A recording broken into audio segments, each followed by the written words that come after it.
Halo, jumpa lagi bersama saya di Tips and Tricks with Mary Kristuti. Malam hari ini tanggal 10 Juli ya, sudah masuk di pertengahan Juli. Buat kalian yang sedang bersantai di rumah bermalam minggu bersama keluarga tercinta, patuhi prokes ya, jangan kemana-mana, kasihan ya. Sudah banyak teman-teman kita, keluarga kita, orang kesayangan kita, relasi kita yang menjadi korban. Dan saya berharap COVID ini cepat berlalu. Dan sambil kita mengisi waktu luang bermalam minggu, yuk kita pacaran di sini. Gila-gila ya ngajak pacaran kok belajar. Ya iyalah, kalau menggunakan waktu itu harus produktif ya kan. Entah mencari uang, entah menambah relasi atau menambah ilmu. Nah, produktif yang seperti ini nih yang harusnya digerakkan oleh masyarakat. Karena belajar bukan hanya di bangku sekolah, tapi juga dalam kehidupan lingkungan sosial dan budaya. Terkait apa yang terjadi belakangan ini, kalau dilihat dari situasinya gitu kan, nggak semua hal yang kita ketahui sekarang adalah sebenarnya yang sesuai dengan definisi atau panduan hukumnya. Nah, Tante Mary ini mengundang narasumber pada malam hari ini terkait dengan gratifikasi dan penyuapan. Ternyata gratifikasi itu sesuatu yang berbeda dari penyuapan. Seperti apa penjelasan rekan-rekan Bapak dan Ibu penyuluh dari Kementerian Hukum dan Hak Asasi Manusia? Kita harus simak nih, paling nggak kita tahu, oh itu ternyata masuknya gratifikasi, oh itu ternyata masuknya ke penyuapan. Nah, menarik sekali untuk disimak karena kadang kita menganggap dua-duanya oh itu mah namanya korupsi. Ya memang itu korupsi, tapi kita harus bisa melihat definisi dari tindakan yang dilakukan oknum-oknum tersebut. Oke, sebelum Tante Mary mulai, Tante Mary mau menyapa dulu yang sudah hadir. Ada Kang Asep, ada Bang Freddy, ada Bang Ahmad Albab, ada sang penyuluh hukum, halo, ada Bang Safril, hai ada Pak Gun, hai hai, salam sehat juga. Iya, actually Tante Mary masih dalam kondisi, kita masih karantina ya Sel? Soalnya PCR kita belum keluar. Ya, so tetap kita ikhtiar ya, saling menjaga kesehatan. Semoga semuanya negatif. Oke. So right now gitu, Tante Mary memang mengundang ini adalah pertemuan keempat, I think kalau saya nggak salah kerjasama Tips and Tricks with Mary Kristuti dengan Badan Penyuluhan Hukum Nasional ya, rekan-rekan dari Pak Gunawan ya. Nah, Tante Mary berterima kasih loh rekan-rekan penyuluh sudah mau menyambangi dan setiap Sabtu kita pacaran di sini dalam rangka kita mengedukasi masyarakat terhadap isu-isu yang terjadi di masyarakat yang memang sebenarnya masyarakat tuh kan nggak tahu dan baca berita nggak semuanya orang baca berita. Kemudian kalau baca berita kadang-kadang korelasinya hanya sepotong-sepotong. Kita pengen ya dikupas agak lebih dalam lah gitu kan ya. Dan rekan-rekan dari BPH ini baik banget gitu loh mau meluangkan waktunya setiap malam minggu hadir di sini bergantian. Love you full deh, love you full. Oke. Okay. Sharing budaya hukum, yes, welcome ya rekan-rekan BPHN dari seluruh Indonesia. Saya rasa menyimak ya, semoga amin, amin. Teman-teman, dua narasumber kita ini bukan kaleng-kaleng. Kalau Tante Mary kaleng-kaleng, oh salah, Tante Mary bukan kaleng, Tante Mary gentong. Oh, ya ketawa dikit lah ya, stres kan. Supaya apa? Supaya kita imunnya naik. Ya, jangan lupa sediakan kopi, sediakan cemilan, dan kalau mau bertanya silakan ketik ya, silakan ketik. Bukan silakan yang lain ya, karena di sini nggak bisa ngasih gift, jadi silakan ketik supaya Tante Mary bisa menanyakan kepada narasumber. Kalau punya suatu isu atau kasus yang terjadi yang kalian pengen tahu, monggo go ahead, go ahead, go ahead. Oke, okay. So right now we will be together with dua narasumber kita yang baik hati dan tidak sombong. Halo Ibu Yulia dan Pak Sudaryadi. Halo. Cerah Halo sekali. Tante Mary. Tante Mary aja aku panggilnya. Iya, kebanyakan manggil tante biasanya yang suka sama-sama ngajar. Oke, teman-teman, ini ada Pak Sudaryadi. Mungkin kalian sudah familiar dengan beliau dan beliau juga punya channel YouTube. Oke, di sisi Pak Sudaryadi ada Ibu Yulia. Bui, saya tuh senang banget Bapak dan Ibu mau hadir di sini ya. Gimana kabar? Alhamdulillah, baik. Alhamdulillah, senang dengarnya. Iya, karena kalau ngeliat muka-muka ceria, penuh energi itu, happy banget saya. Oke, right now kita kan mau bahas tentang ini, Bu Yulia dan Pak Sudaryadi, tentang penyuapan ya, karena orang saya pribadi ketika kita berbicara tentang gratifikasi, kemudian penyuapan, bagi saya itu sesuatu yang sama. Ya, sesuatu yang sama. Tapi ternyata katanya kan enggak nih. Namun sebelumnya nih teman-teman harus dengar nih. Sebenarnya Pak Sudaryadi dan Ibu Yulia di BPHN ini ngapain sih? Gitu loh. Perannya seperti apa sih ke masyarakat gitu? Apa cuman karena nonton di YouTube-nya Kemenkumham aja baru kita beredukasi gitu. Nah, silakan siapa yang mau menjelaskan? Mas Yadi. Oke. Ya, terima kasih Mbak Mary. Assalamualaikum warahmatullahi wabarakatuh. Selamat malam semuanya. Penonton channelnya Mbak Mary yang sangat luar biasa. Pertama, kita banyak berterima kasih yang luar biasa kepada Mbak Mary atas undangannya di channel ini untuk bisa manggung di channel ini untuk memberikan penyuluhan hukum. Karena memang kami ini, Mbak Mary, adalah kami berdua dengan Mbak Lia adalah penyuluh hukum dari Badan Pembinaan Hukum Nasional. Kalau Mbak Mary tadi sempat bilang Badan Penyuluhan Hukum Nasional, ternyata yang benar adalah Badan Pembinaan Hukum Nasional. Nah, tugas kita itu memang memberikan penyuluhan hukum kepada masyarakat gitu, penyuluhan hukum, terus mengedukasi masyarakat tentang masalah-masalah hukum.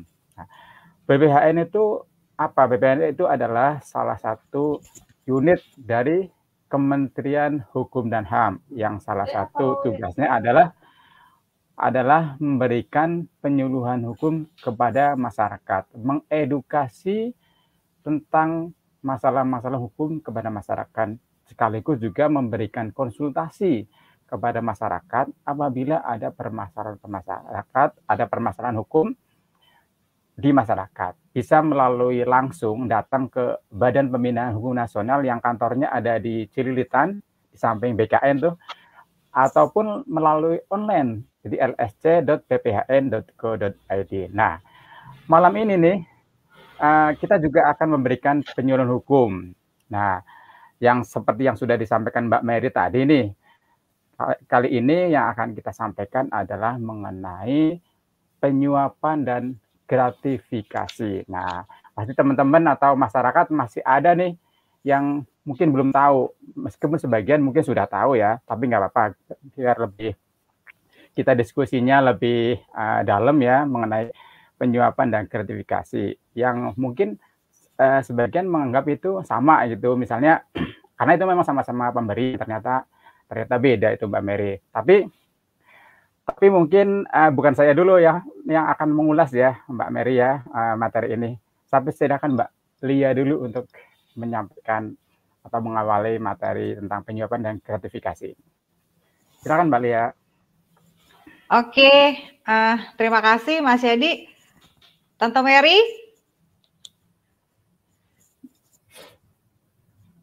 Oke, baik. Sesuai dengan topik kita pada malam hari ini, yaitu mengenai bagaimana mengedukasi masyarakat terkait dengan apa itu penyuapan dan gratifikasi. Nah, sebelum kita bicara khusus tentang penyuapan dan gratifikasi itu, ada baiknya saya menyampaikan dulu mungkin para netizen atau para penonton YouTube-nya Tante Mary ini ada yang belum tahu tentang dasar hukum yang melandasi dari Undang-Undang Pemberantasan Tindak Pidana Korupsi. Jadi dasar hukumnya itu ada Undang-Undang Nomor 31 tahun 1999 yang telah dirubah dengan Undang-Undang Nomor 20 tahun 2001. Nah, dua undang-undang itu masih berlaku ya, teman-teman semua. Jadi kita kalau melihat regulasi pemberantasan tindak pidana korupsi itu berlandaskan pada dua regulasi itu. Kemudian sebelum kita bicara lebih jauh tentang apa itu suap menyuap atau gratifikasi, ada baiknya saya berikan dulu pengertian secara umum apa yang dimaksud dengan korupsi itu, Tante Mary. Silakan. Ya, jadi secara harfiah korupsi itu berasal dari kata corruptio, artinya tuh busuk. Jadi konotasinya udah nggak bagus lah ya. Ya, kemudian secara yuridis, ya berdasarkan dari Undang-Undang Pemberantasan Tindak Pidana Korupsi yang diatur di dalam Undang-Undang 31 tahun 99 Jungto Undang-Undang 20 2001 maaf, yang dimaksud dengan korupsi itu adalah setiap perbuatan yang dilakukan orang dengan sengaja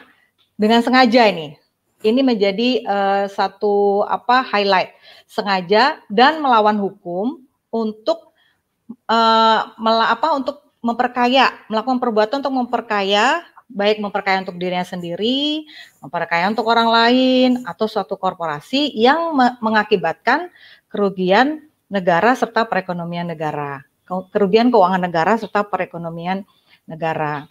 Nah, itu definisi menurut Undang-Undang Pemberantasan Korupsi.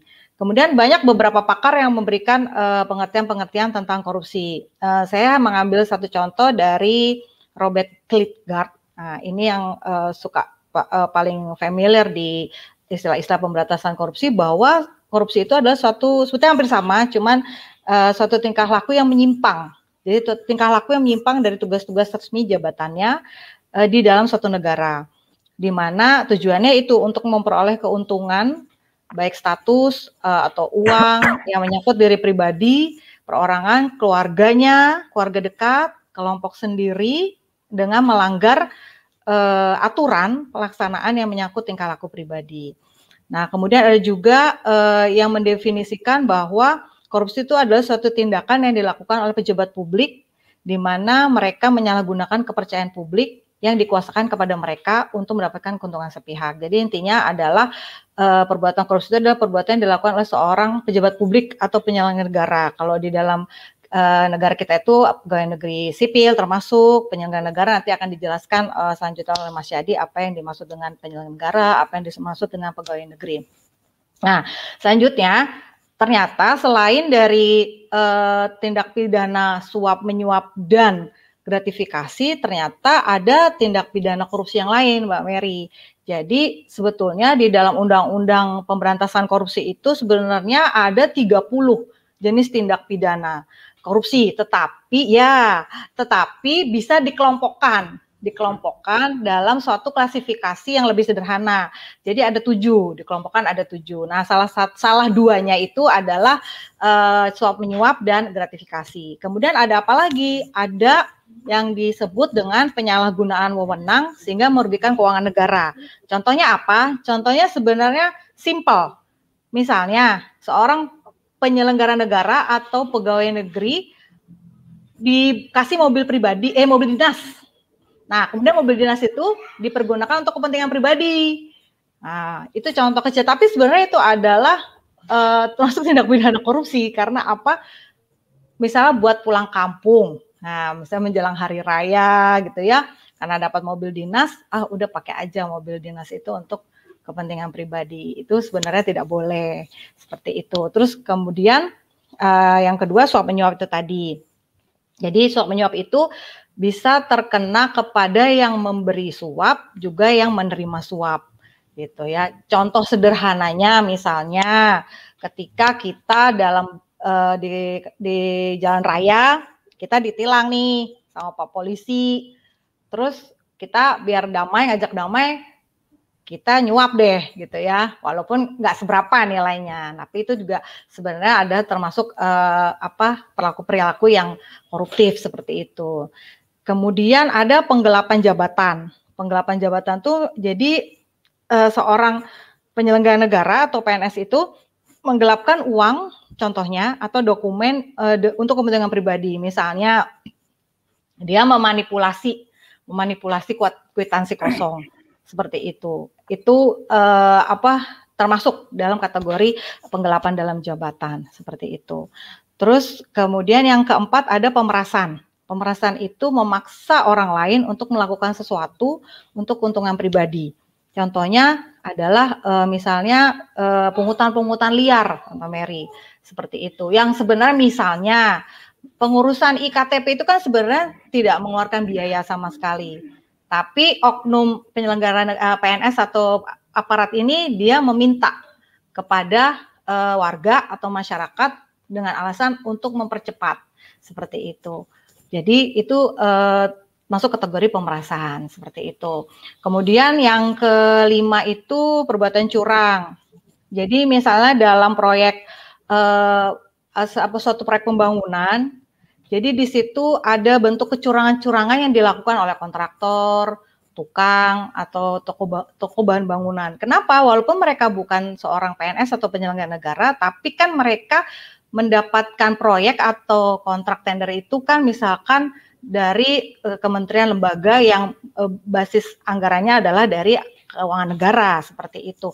Misalnya harusnya dengan membangun suatu gedung berlantai 6, harusnya butuh misalnya bahan bangunan semen berapa sak, berapa ratus sak atau berapa puluh sak. Nah ini oleh dia dikorup gitu ya, jadi curangnya di situ atau enggak ya. Jadi bahan bangunannya itu mengakibatkan kan jadi tidak sesuai dengan standar standar bangunan yang memang harusnya layak. Jadi takutnya bisa menimbulkan musibah nanti kan seperti itu. Itu kan berbahaya juga seperti itu. Kemudian yang keenam, benturan kepentingan dalam pengadaan. Jadi misalnya nih seorang oknum pejabat dihadapkan pada peluang untuk menguntungkan dirinya sendiri, keluarganya ataupun kroni-kroninya. Misalnya dia sebagai panitia pengadaan barang, kemudian ada satu tender atau proyek dan dia sebetulnya punya kroni-kroninya atau saudaranya punya usaha yang berkaitan di situ, kemudian dia berusaha memenangkan si kroni-kroninya ini. Ya, jadi dia punya benturan kepentingan di situ. Jadi pada saat dia duduk di jabatan sebagai di bidang pengadaan barang dan jasa, dia kan bisa menentukan, tapi dia akhirnya ada konflik of interest di situ yang sebenarnya tidak boleh dilakukan. Jadi melibatkan usaha pribadi di dalam proyek-proyek yang ada di lembaga seperti itu. Terus yang ketujuh itu gratifikasi. Jadi gratifikasi itu adalah pemberian hadiah yang dalam arti luas nih, Tante Mary, nanti kita bicara lebih dalam bentuk apapun dengan maksud tertentu. Contohnya memberikan parcel di hari raya seperti itu ya, memberikan paket perjalanan gratis atau memberikan hadiah lainnya. Nah itu penjelasan tentang 7 jenis tindak pidana korupsi. Seperti itu, Tante Mary. Tante Mary sambil ngetik apa yang jelasin Bu Lia, seru banget gitu ya. Yang Tante Lia, yang Bu Lia bilang tentang penyalahgunaan wewenang, saya pikir kan korupsi cuman penyalahgunaan wewenang aja ya, menggunakan jabatan untuk melakukan itu. Ternyata kan jadi yang memenangkan kroni-kroninya juga ada ya definisi sendiri ya. Iya, itu masuk di benturan kepentingan dalam pengadaan. Betul. Nah, berarti udah ada 7, berarti kan kita fokus aja ke penyuapan sama gratifikasi ya. Gratifikasi ya. Sesuatu yang berbeda nih katanya menurut bapak-bapak dan ibu-ibu. Seperti apa ya? Oke. Mbak Lia. Siap, Mas Yadi. Mungkin saya sedikit Mbak Lia, nanti Mbak Lia bisa menambahkan Mbak ya tentang penyuapan dan gratifikasi. Monggo. Oke, monggo. Ya, jadi memang antara penyuapan dan gratifikasi ini mempunyai ciri-ciri ya, ada ciri khas lah, artinya yang menjadi sangat berbeda. Jadi kalau saya melihatnya antara suap ataupun gratifikasi itu adalah pada transaksinya ya. Jadi kalau penyuapan ada namanya transaksi atau transaksional, sedangkan gratifikasi tidak ada. Nanti sih mungkin lebih banyak akan ditambahkan oleh Mbak Lia. Itu perbedaan yang paling mencolok ya kalau menurut saya. Misalnya salah satu contoh nih Mbak Mary nih, penyuapan. Penyuapan. Misalnya saya ini salah satu pejabat yang mempunyai wewenang untuk memasukkan seorang pegawai ya. Misalnya nih contoh nih ya. Saya pejabat nih, artinya saya penyelenggara negara atau PNS gitu. Kemudian datanglah seseorang untuk bertransaksi dengan saya. Kalau dia bisa masuk jadi pegawai akan diberikan uang 50 juta. Nah, ternyata dia benar bisa masuk. Dia akhirnya dia terus kemudian memberikan. Itu namanya suap, ada transaksi. Nah, kemudian kalau gratifikasi itu hampir mirip, cuma maksudnya hampir mirip itu sama-sama memberikan, tapi sebelumnya nggak ada transaksi. Tiba-tiba ada pegawai yang memang lolos, kemudian dia datang tuh ngasih apa tuh, ngasih 50 juta juga gitu kan. Itu namanya gratifikasi. Nggak ada ini sih. Jadi memang, tapi sebenarnya itu sama-sama jadi tindak pidana korupsi ketika memang itu yang diberikan itu pejabat pegawai negeri atau penyelenggara negara, dan kemudian dia menyelewengkanlah jabatannya, atau dia melakukan sesuatu yang memang tidak harus dilakukan gitu, atau ada juga melakukan sesuatu yang harus dilakukan. Nah, mungkin Mbak Lia, silakan Mbak kalau mau ditambahkan Mbak Lia. Silakan Bu Lia. Di mute. Maaf. Okay. Jadi benar tadi disampaikan oleh Mas Yadi. Jadi sebenarnya perbedaannya itu Betty, Tante Mary, beda-beda tipis nih antara gratifikasi dan suap. Jadi kalau suap menyuap itu tadi yang seperti disampaikan oleh Mas Yadi, itu ada meeting of mind, transaksional. Jadi antara si pemberi dan penerima itu aktif dua-duanya. Sama-sama kayak ada meeting of mind, ada transaksional gitu ya. Sedangkan kalau ada kesepakatan, jadi ada deal-deal ya, ada deal-deal yang sudah di arrange gitu ya. Tapi kalau gratifikasi itu sebenarnya si penerima itu tidak aktif dia, tapi yang aktif itu adalah yang memberikan, yang memberi, seperti itu. Jadi itu yang sedikit membedakan. Tapi sebenarnya di dalam undang-undang tindak pidana korupsi itu untuk suap menyuap itu baik yang pemberi maupun yang menerima suap itu bisa dipidana. Seperti itu. Jadi ada beberapa pasal-pasal di dalam Undang-Undang Pemberantasan Korupsi yang mengatur tentang sanksi terhadap pemberi suap dan juga sanksi kepada penerima suap. Nah, kenapa kita fokus bahas pada tindak pidana korupsi suap menyuap dan gratifikasi? Karena suap menyuap itu, gratifikasi itu mungkin juga para netizen ya, para nonton live YouTube-nya Mbak Mary ini mungkin tahu yang paling banyak kasus itu kan adalah suap dan gratifikasi sebenarnya, seperti itu. Dan di dalam Undang-Undang Pemberantasan Korupsi itu pasal-pasal mengenai suap menyuap itu paling banyak Tante Mary dibandingin 5 jenis tindak pidana korupsi yang tadi sudah saya sebutkan di awal. Itu paling banyak varian pasalnya, jenis pasalnya di dalam Undang-Undang Pemberantasan Korupsi. Jadi kalau nggak salah di situ ada 5 sampai 6 pasal yang mengatur khusus tentang suap menyuap. Nah,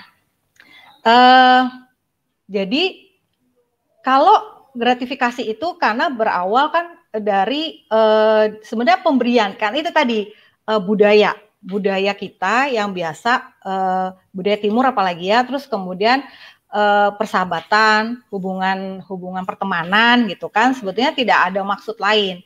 Pokoknya saya murni memberikan kamu ya, entah hadiah, barang, karena kan pembelian dalam arti luas. Nah, tapi akan menjadi masalah ketika yang menerima itu adalah seorang PNS atau penyelenggara negara gitu. Jadi itu harus hati-hati setiap PNS atau penyelenggara negara yang menerima gratifikasi, karena di dalam Undang-Undang Tipikor itu, tindak pidana korupsi itu diatur di pasal 12B bahwa ada gratifikasi yang dianggap suap. Artinya jadi gratifikasi tapi ternyata dia dianggap suap. Ketika apa? Ketika si penerima gratifikasi ini adalah seorang penyelenggara negara atau PNS yang menerima gratifikasi berhubungan dengan jabatannya dan bertentangan dengan kewajiban dan tugasnya. Seperti itu. Nah, itu yang dianggap suap, itu yang wajib dilaporkan. Seperti itu. Tapi di dalam pasal 12C-nya sebenarnya ini memberikan kita fungsi untuk mengedukasi juga bahwa jika yang menerima gratifikasi ini melaporkan kepada KPK, maka itu tidak akan dipidana, Mbak Mary, seperti itu. Jadi KPK di Undang-Undang Pemberantasan Korupsi itu memberikan ruang dan mendorong para penerima gratifikasi ini, seandainya dia sudah kadung menerima gitu ya dari si pemberi gratifikasi, laporkan saja seperti itu. Jangka waktunya itu 30 hari setelah menerima gratifikasi tersebut, jangka waktunya. Nah, kemudian itu apalagi kalau dia ragu. Jadi gini, sikap ini juga menginformasikan juga kepada teman-teman semua. Apalagi kita seorang penyelenggara negara atau PNS. Jadi ketika kita menerima gratifikasi, itu pilihannya 2, tolak, apalagi kalau itu indikasinya mengarah ke suap, gitu ya. Terus kemudian kalau misalkan nggak enak nih, karena kebetulan yang ngasih itu dia hubungan baiklah, deket gitu ya. Ya oke, nggak enak, terima saja. Tapi setelah itu langsung laporkan, gitu seperti itu. Karena kalau tidak dilaporkan, apabila itu terbukti berindikasi suap, itu akan diproses. Dan itu kalau ketentuannya di pasal 12C Undang-Undang Korupsi, kalau nilainya itu di atas 10 juta, si penerima gratifikasi itulah yang harus membuktikan bahwa uang yang diterima gratifikasi itu adalah bukan termasuk suap. Itu. Jadi pembuktian 10 juta ke atas. Itu untuk pembuktian terbalik jadi istilahnya. Tapi kalau nilainya kurang dari 10 juta, itu yang membuktikan bahwa itu termasuk suap, itu adalah penuntut umum. Jadi sebenarnya ketika dia sudah tidak melaporkan dan dia sudah diproses masuk dalam gratifikasi yang dianggap suap, itu akan lebih memberatkan, karena kalau di atas 10 juta gratifikasi yang diterima itu yang membuktikan bahwa itu bukan suap, itu adalah si penerima gratifikasinya, seperti itu. Makanya di dalam Undang-Undang Pemberantasan Korupsi ditekankan bahwa jika disinyalir PNS atau penyelenggara negara itu menerima gratifikasi, itu harus dilaporkan. Itu seperti itu kepada KPK.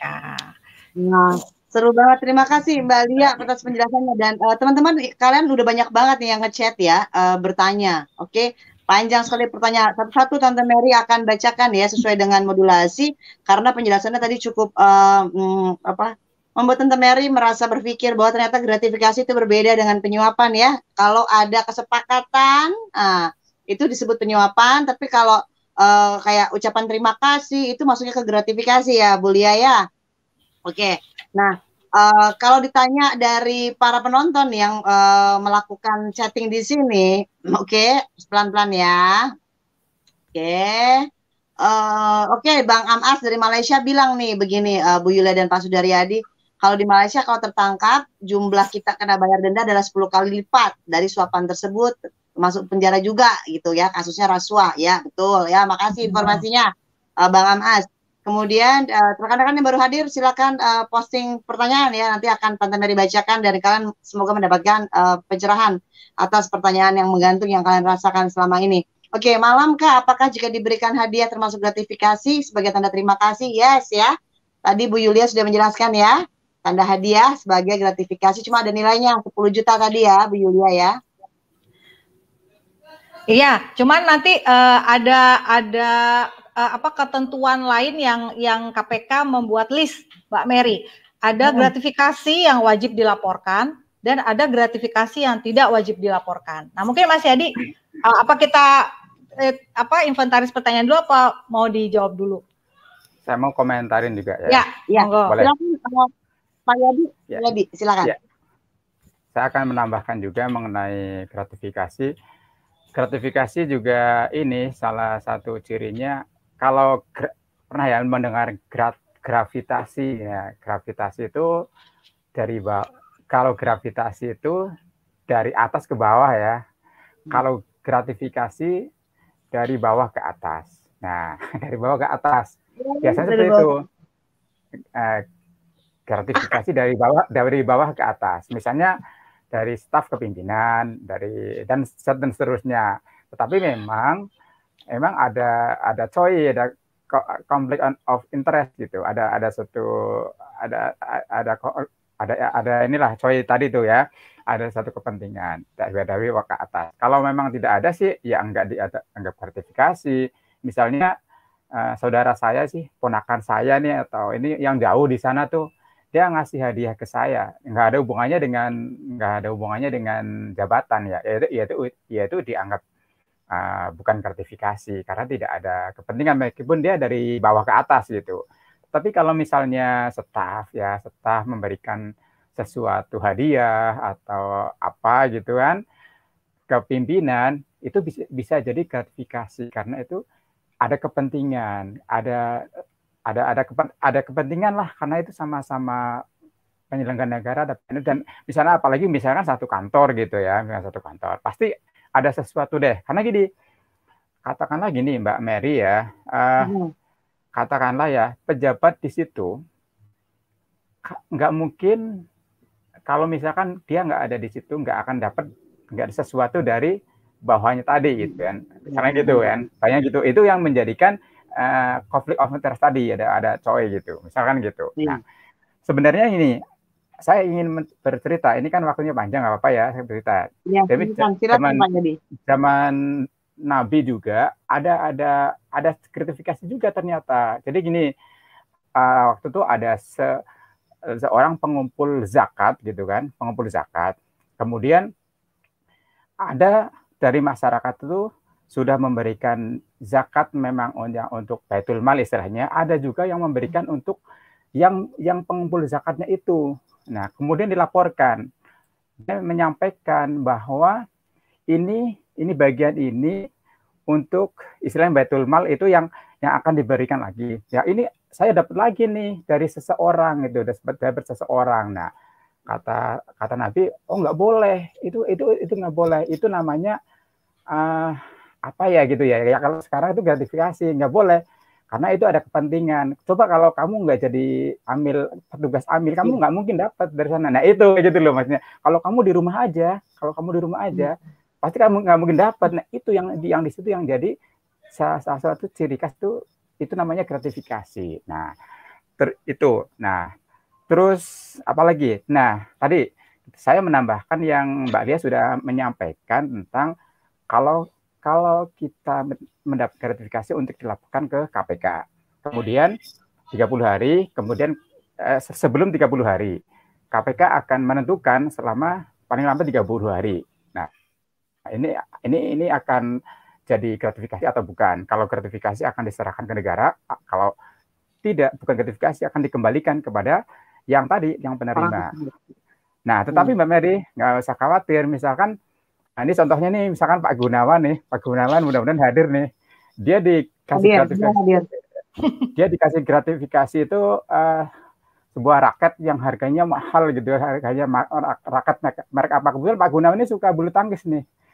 Iya. Yeah. Dan raket yang sangat mahal ya. Nah, sama Pak Gunawan dilaporkan ke KPK. Sama KPK ditentukan ini gratifikasi. Tetapi karena Pak Gunawan ini sangat suka dengan raket itu, Pak Gunawan bisa menebusnya. Misalkan harganya 5 juta ya. Iya, jadi Pak Gunawan bisa, nah ini saya tebus, ditentukan oleh KPK sesuai dengan harga. Harganya misalnya 5 juta. Nah, Pak Gunawan bisa membayar 5 juta, raketnya dikasihkan ke Pak Gunawan, uangnya Gunawan bayarnya ke KPK, Pak Sudaryadi. Kenapa? Bayarnya kemana? Bayarnya kemana Pak? Tebusnya kemana? Iya nanti istilahnya ke KPK, tapi uang itu akan diserahkan ke negara oleh KPK. Uangnya tadi. Baik. Nah, barangnya karena dia suka banget nih dengan barang itu, dia diberikan kepada yang tadi menerima itu. Bisa seperti itu kalau gratifikasi ya. Kira-kira itu ya. Nah, apalagi ya? Itu dulu Mbak Mary. Iya. Ya, terima kasih Sudaryadi, itu cukup tercerahkan. Nah, sekarang ada pertanyaan lagi. Oke, iya Bang Amas, kalau perempuan tidak terima uang, tapi kalau diberikan sutera mau. Ya, ini yang lebih parah. Sekarang nih tidak diberikan dalam bentuk uang ya, Tapi seperti cincin berlian, jam tangan mewah, yang kalau keluar negeri misalnya kita nggak pakai, baliknya pakai gitu ya, kita nggak tahu dari mana. Nah, kayak gitu gimana Ibu Yulia dan Pak Sudaryadi? Oke, ya itu pertanyaan bagus tuh, Tante Mary. Jadi ternyata modusnya kan ya, kalau saya kasih ke si bapaknya nih, yang si penyelenggara negaranya atau PNS-nya, ini kan pasti ketahuan nih. Udah saya kasih aja ke istrinya, gitu. Misalkan beliin tas yang harganya ratusan juta, ya berlian tadi kata Tante Mary. Nah, selama itu indikasinya adalah gratifikasi yang dianggap suap, maka itu harus dilaporkan. Kalau enggak, ya itu bisa dianggap gratifikasi yang dianggap suap, dan itu bisa ada sanksi pidananya seperti itu. Jadi pemberian gratifikasi itu dalam arti luas. Jadi tidak hanya uang, tapi juga paket wisata perjalanan. Jadi pernah suatu ketika saya ada acara di KPK, itu seorang dosen hukum pidana dari salah satu universitas negeri itu bercerita bahwa jadi si oknum pejabat ini mendapat wisata gratis ya, perjalanan ke luar negeri. Nah, tapi ternyata si istrinya, namanya kalau perempuan itu kan biasanya dengan sosial media itu kan kayak ini banget gitulah. Nah, narsis betul. Terus dia share lah itu di medsosnya dia seperti itu. Ketahuan loh. Ini kan istrinya si pejabat X gitu ya. Ini kok dia sampai ditelisik lah katanya gitu. Akhirnya ketahuan kalau itu adalah gratifikasi, misalkan dari seorang pengusaha yang proyeknya digolkan seperti itu. Jadi hal-hal yang seperti itu memang konsepnya itu kan sebenarnya adalah ucapan terima kasih, tapi ketika kita diberikan sesuatu berkaitan dengan jabatan kita, itu adalah gratifikasi, dan itu harus hati-hati. Jadi seperti yang tadi Mas Yadi sampaikan, kuncinya adalah jika kita tidak duduk di jabatan itu, apakah kita akan dikasih sama orang itu? Apakah kita akan dikasih oleh pengusaha itu? Gitu loh. Misalnya saya bukan siapa-siapa.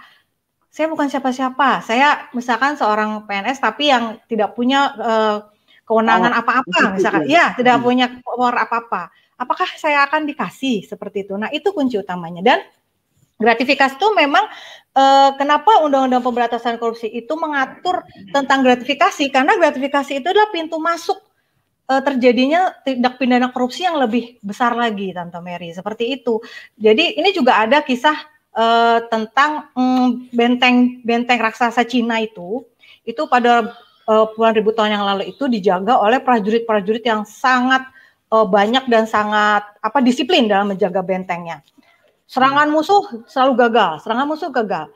Nah, robohnya itu kenapa? Ketika si musuh itu memberikan kepada prajurit-prajurit itu.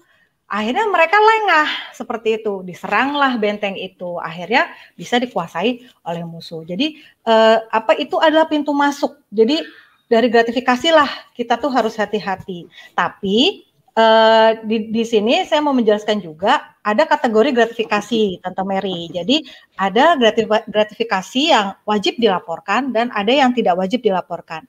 Yang tidak wajib dilaporkan itulah yang artinya memberikan ruang kepada masyarakat bahwa gratifikasi itu bukannya tidak boleh sama sekali, boleh, tapi ditentukan secara limitatif. Contohnya, boleh sepanjang sesama hubungan keluarga nih, misalnya bapak memberikan hadiah kepada anaknya, sepanjang tidak memiliki konflik kepentingan nih, Mbak Mary, itu boleh, itu tidak wajib dilaporkan, itu boleh. Terus kemudian, seorang penyelenggara negara atau pejabat atau PNS yang menyelenggarakan pernikahan, misalnya pernikahan, kelahiran, akikah, baptis, khitanan, potong gigi, upacara adat atau upacara agama yang lain, itu si pemberi gratifikasi itu, si pemberi hadiah atau sejenisnya itu bisa memberikan dengan batasan nilai itu 1 juta, tidak boleh lebih, maksimal 1 juta.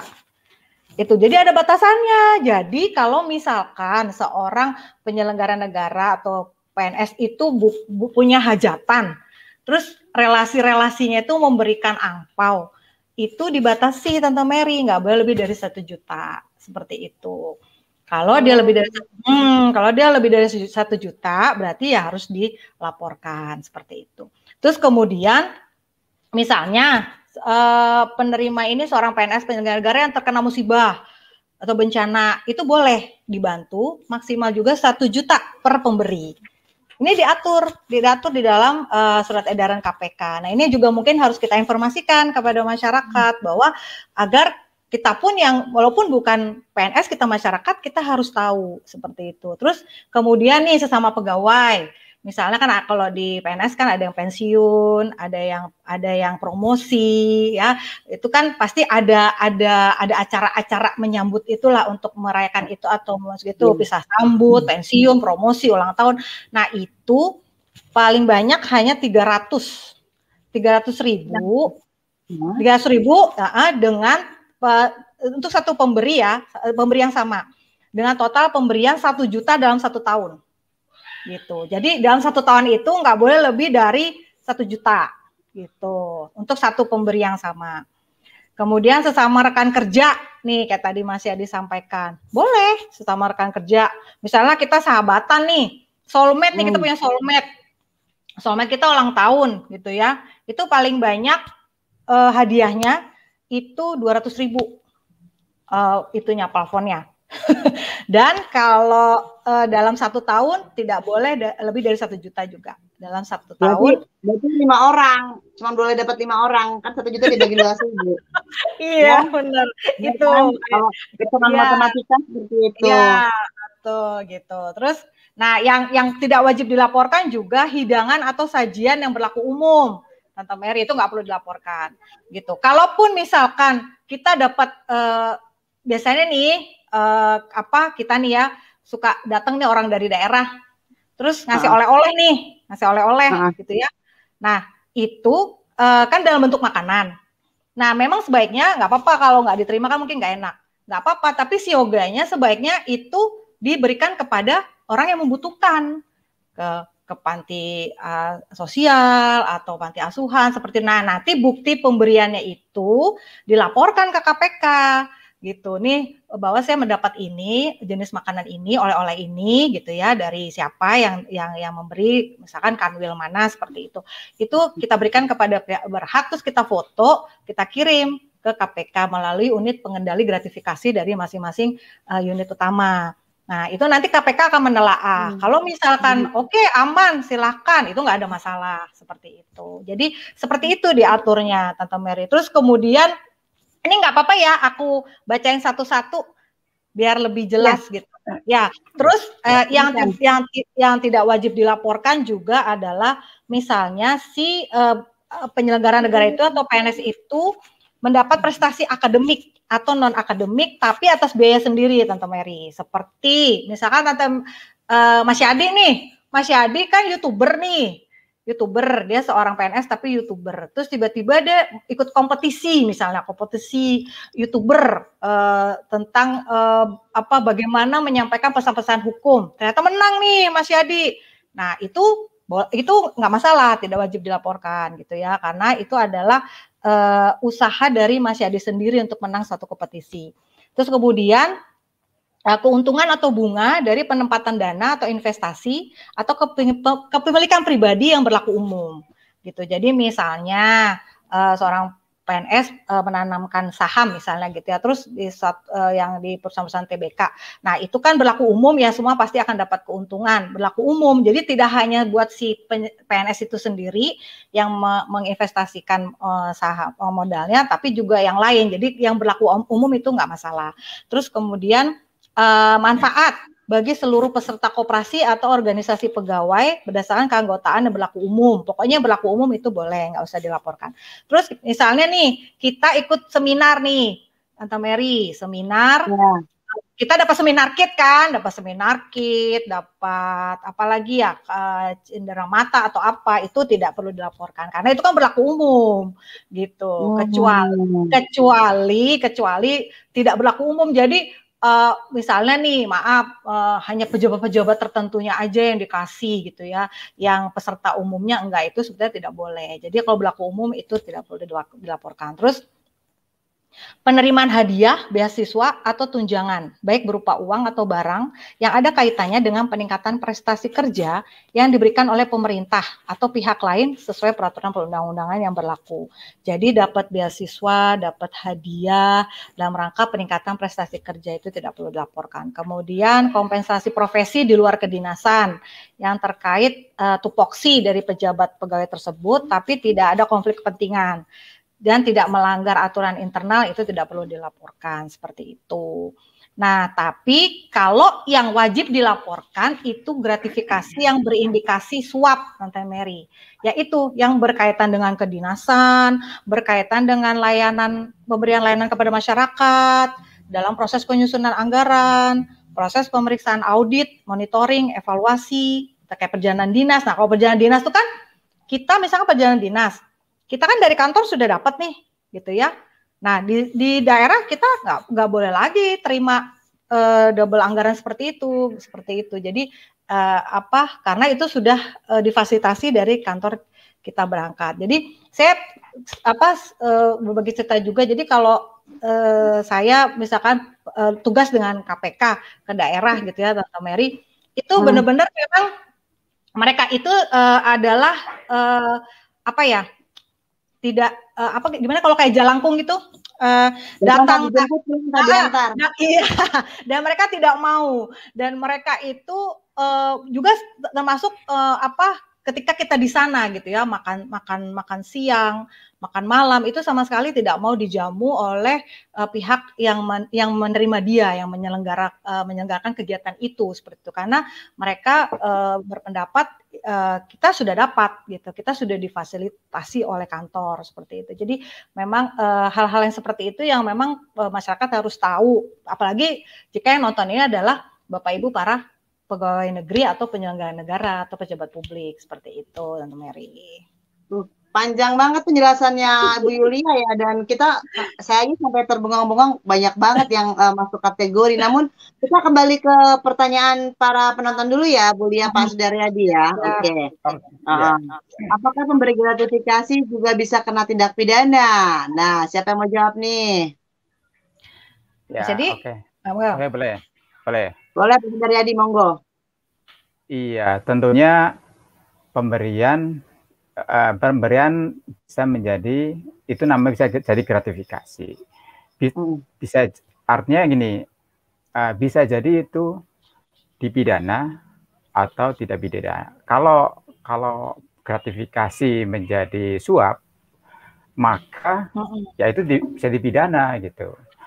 Makanya sebenarnya yang sudah disampaikan Mbak Lia tadi, ketika mendapatkan sesuatu barang atau gratifikasi, ketika kita ragu atau takut atau ini jangan-jangan ini, pertama ditolak saja. Yang kedua, seandainya tidak bisa ditolak, ya dilaporkan ke KPK. Itu udah aman gitu. Jadi ketika itu dilaporkan ke KPK, kita nggak akan kena pidana.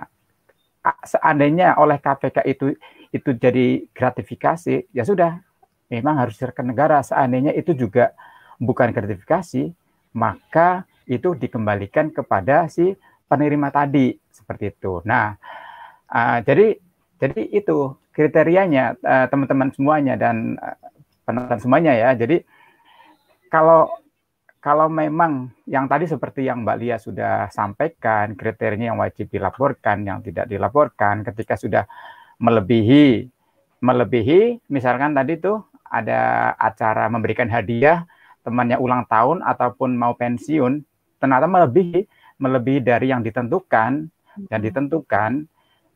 misalnya 300 nih ketentuannya, ternyata memberikan 500, yaitu bisa menjadi gratifikasi yang diberi. Ya, kelebihannya itu bisa dilaporkan ke KPK, seperti itu aman, seperti itu. Tapi tadi seandainya kita menerima gratifikasi dan tidak dilaporkan, itu bisa jadi itu merupakan pidana, kecuali memang kita sudah jelas mengetahui bahwa memang tidak ada konflik kepentingan sama sekali, itu bisa jadi memang bukan pidana, memang bukan gratifikasi. Seperti tadi yang seperti saya contohkan ya, seorang bapak memberikan hadiah kepada anaknya, tapi memang sama misalkan anaknya juga bukan PNS, mungkin bapaknya PNS, anaknya bukan ya, itu berarti nggak ada konflik kepentingan. Tapi seandainya sama-sama ada kepentingan, PNS sama PNS, bisa jadi ada kepentingan. Karena tadi itu bisa seperti itu ya, tidak dilaporkan. Bapaknya PNS, anaknya bukan PNS, memberikan hadiah,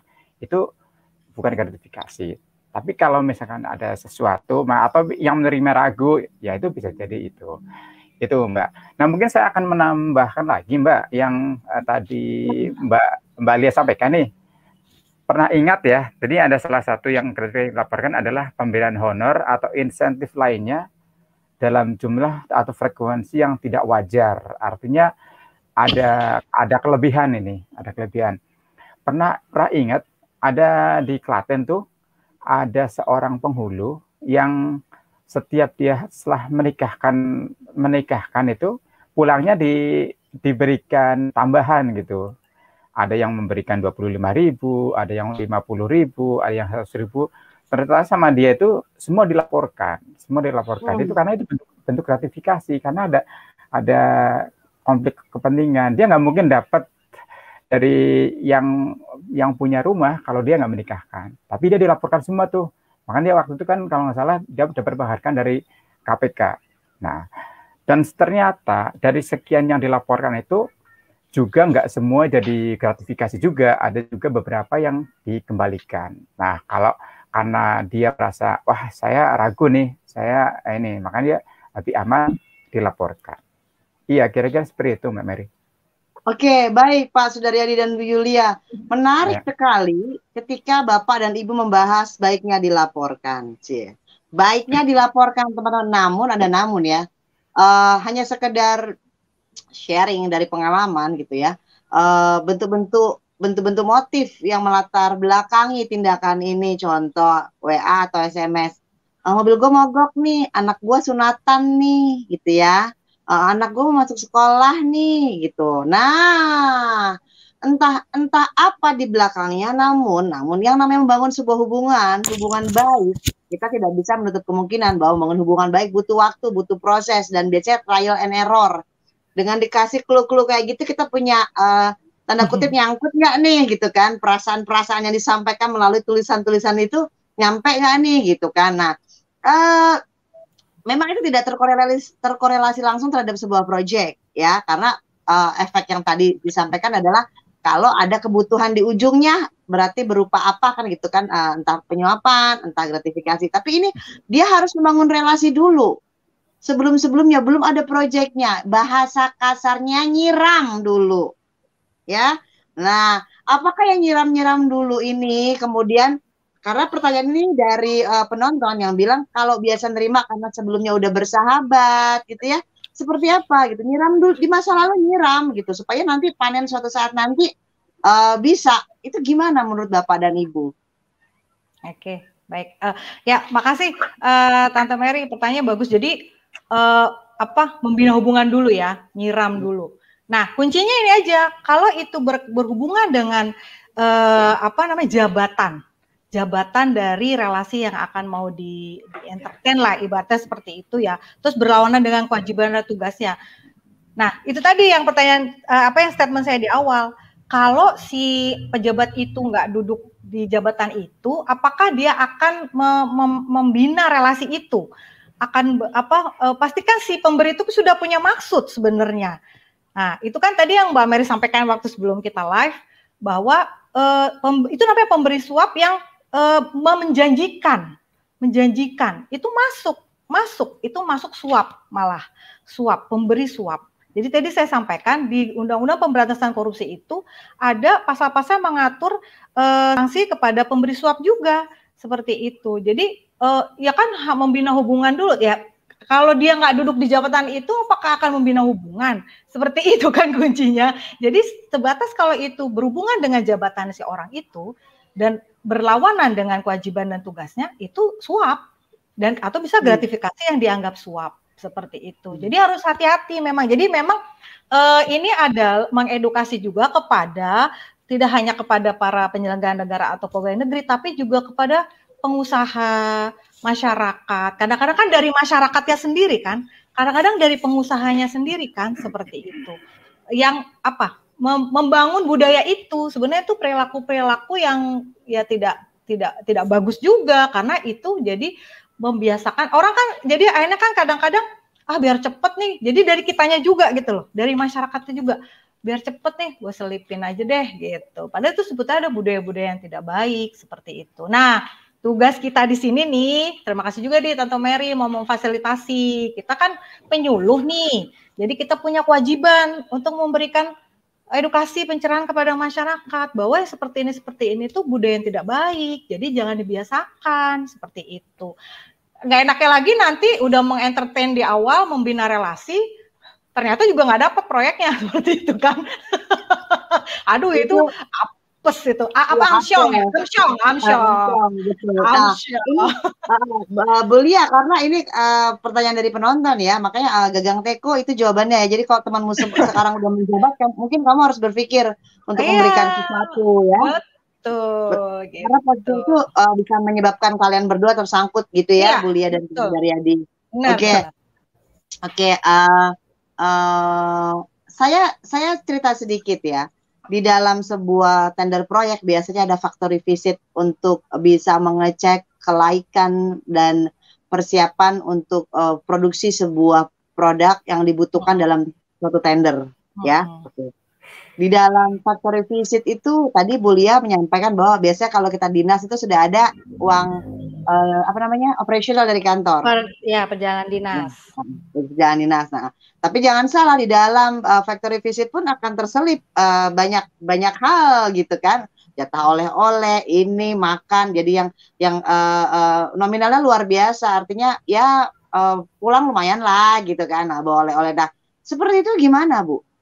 Tapi kwitansinya adalah factory visit yang kita bebankan ke perusahaan, namun diberikan kepada para oknum yang memang dalam rangka tugas untuk verifikasi persyaratan. Ya sebatas itu dari si penyelenggara negaranya atau PNS sudah dapat fasilitasi ditanggung dari kantornya, ya dia tidak berhak lagi dong. Berarti kan itu double anggaran kan jadinya, sama-sama dari ini juga kan, dari dari keuangan negara juga kan gitu, atau enggak let's say misalkan itu swasta.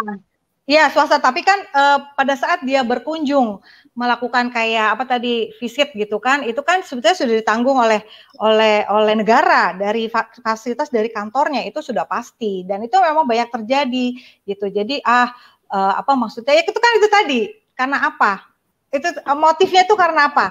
Pertama karena maaf ya, greed, serakah, kemudian needs, kebutuhan, gitu kan. Terus kemudian juga sistemnya yang seperti itu. Jadi sebenarnya itu termasuk hal-hal yang tidak boleh dilakukan, Tante Mary, karena dia sudah dapat fasilitas dari kantor. Jadi ketika dia ditugaskan untuk melakukan visitasi ke sana, itu sudah menjadi tanggungan kantor, tidak boleh lagi. Dia sebetulnya sampai makan malam pun sebenarnya tidak boleh sebenarnya. Seperti makan itu. Malam juga nggak boleh. Oh iya sebenarnya, karena kan dia dapat uang harian, langsam ya, apa sih istilahnya itu ya Mas Langsam ya. Nah, makannya rame-rame, tapi bayar masing-masing mungkin masih nggak apa-apa ya. Oh iya nggak apa. Nah itu yang terjadi kalau saya cerita sedikit. Itu terjadi kalau saya pergi bersama KPK. Jadi kalau kita pergi karena kita sudah dapat uang harian dari KPK, pada saat makan kita makan bersama, tapi kita bayar sendiri-sendiri. Seperti itu. Ini budaya yang saya temui di luar negeri, Bu. Jadi ketika teman saya bilang, saya waktu tinggal di luar negeri, mereka tanya, Mer makan yuk makan. Di Indonesia kalau dijak makan yuk, kita udah pikirin dia yang bayarin. Betul? Iya. Cuma kalau waktu di luar negeri, pas Mer makan yuk makan, ujungnya bayar sendiri. Saya mikir, oh iya ya gitu kan. Nah begitu sampai di Indonesia, misalnya saya ngajak nih atau saya diajak gitu, saya ngajak lah ya, Pak makan yuk Pak, pas bagian bayar kan lu yang ngajak, Oke, ini adalah hal-hal sederhana Ya, yang mungkin kita tidak pahami bahwa efeknya akan ke sana. Artinya ketika kamu mengajak orang lain, terutama aparat negara, it's not about that after the things that you need to pay everything. Mengajak bukan berarti membayarin gitu. Dan ternyata ibu menyatakan bahwa masing-masing udah punya budget, kenapa mesti begitu? Nah, ya, ini fakta yang di lapangan terjadi berbeda dengan apa yang dijelaskan, atau mungkin budayanya belum berubah ya. Maaf, saya menyampaikan apa yang memang dalam keseharian kita temui. ya. Ada pertanyaan lagi Bu Yulia dan Pak Sudaryadi.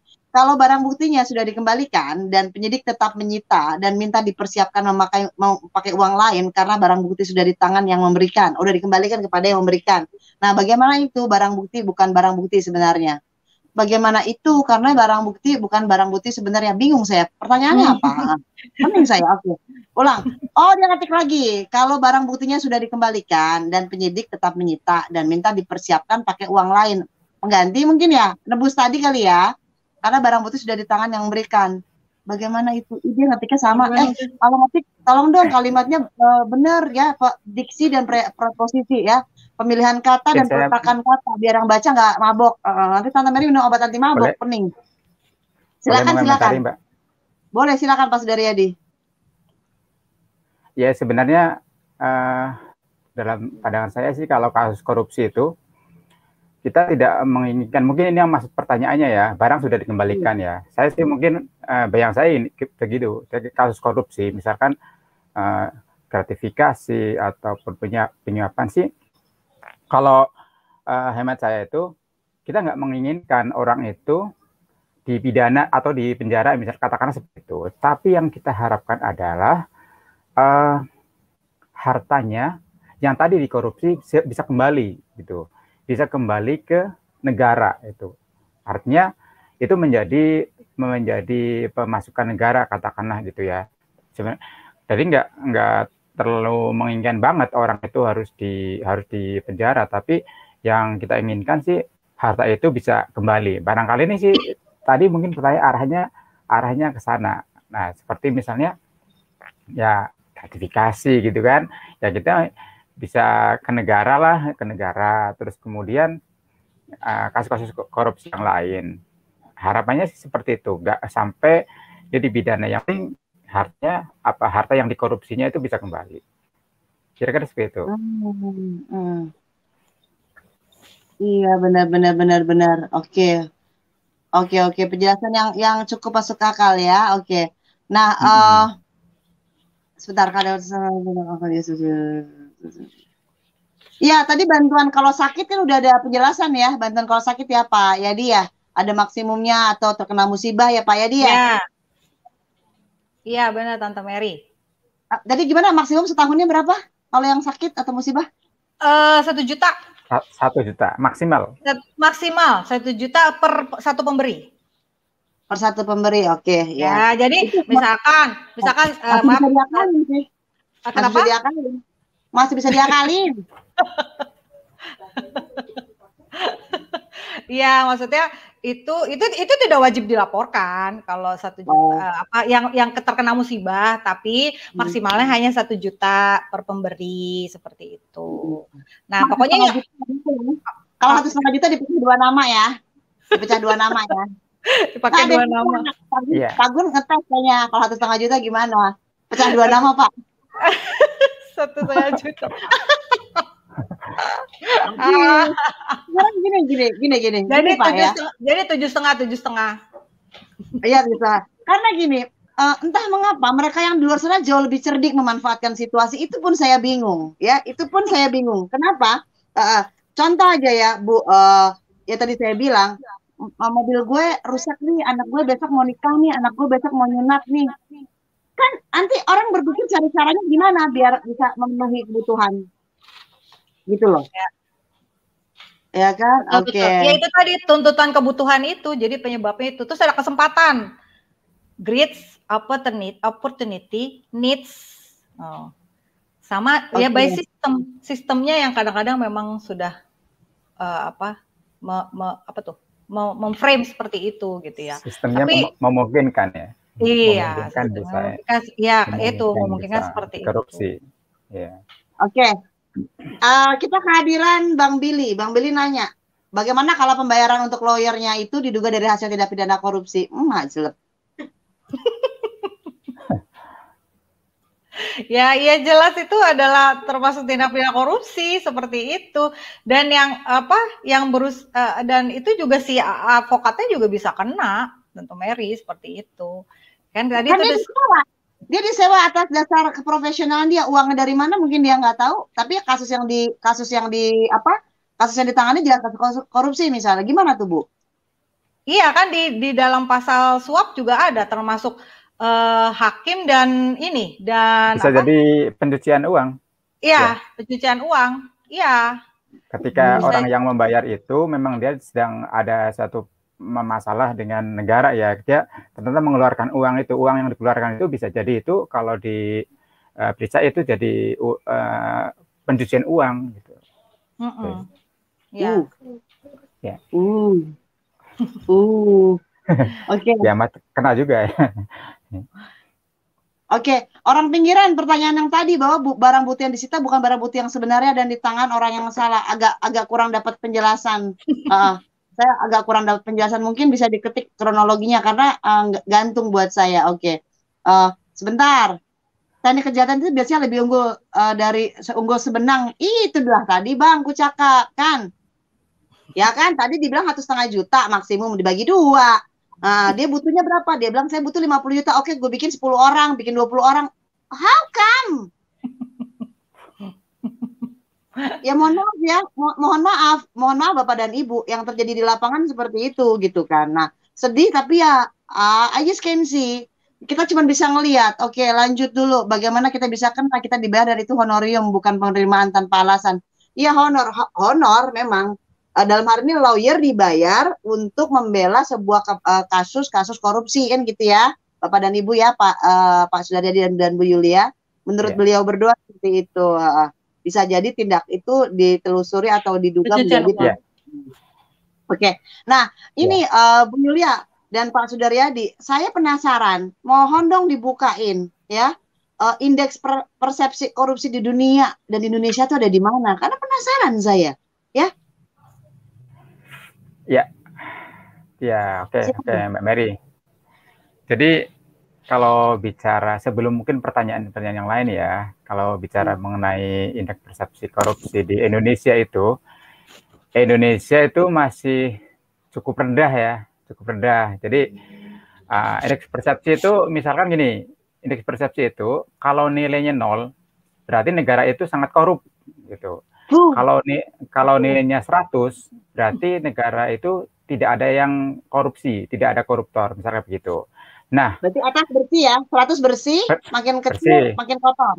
Oke. Iya, betul. Nah, Indonesia ternyata yang tahun 2019 itu nilainya poinnya 40, tahun 2020 ya, tahun 2021 ini adalah turun 37 dari 37. Artinya bentar Pak Sudaryadi, dari 40 ke 37 turun 3. Maksudnya makin jelas gitu? Ya kira-kira seperti itu. Mungkin juga pengaruh pandemi juga ya. Krisisnya kan bukan dua ini kan, ekonomi dan krisis kesehatan kan masa pandemi. Akhirnya juga banyak juga yang korupsi gitu kan. Yaitu akhirnya turun juga nilainya itu. Dan ada pengaruh-pengaruh yang lain juga. Nah, kalau kita bandingkan Indonesia dengan Singapura ya, negara yang dekat ya, itu jauh banget. Nah, Singapura udah 90-an lah gitu. Udah sangat kita, apalagi dibandingkan negara-negara di daerah Finlandia, misalkan kayak Denmark, Swedia. Nah, itu rata-rata udah 95, akhirnya hampir tidak ada korupsi itu di negara Denmark gitu. Nah, Indonesia ini kan ya menjadi perhatian. Ternyata ya masih cukup parah. Barangkali sih kita masing-masing bisa merasakan ya. Dari kita sendiri, dari kasus-kasus korupsi yang ada kan seperti itu. Nah, itu kira-kira Mbak Mary. Jadi menjadi perhatian bersama juga bagaimana nih pihak-pihak hal apa namanya? Nah, salah satu kita tugasnya kan ini edukasi masyarakat. Kan sebenarnya nggak cukup itu ketika pencegahan korupsi. Ya tidak cukup hanya edukasi, tapi harus juga represif, terus kemudian sistemnya kan represif itu ya tindakan.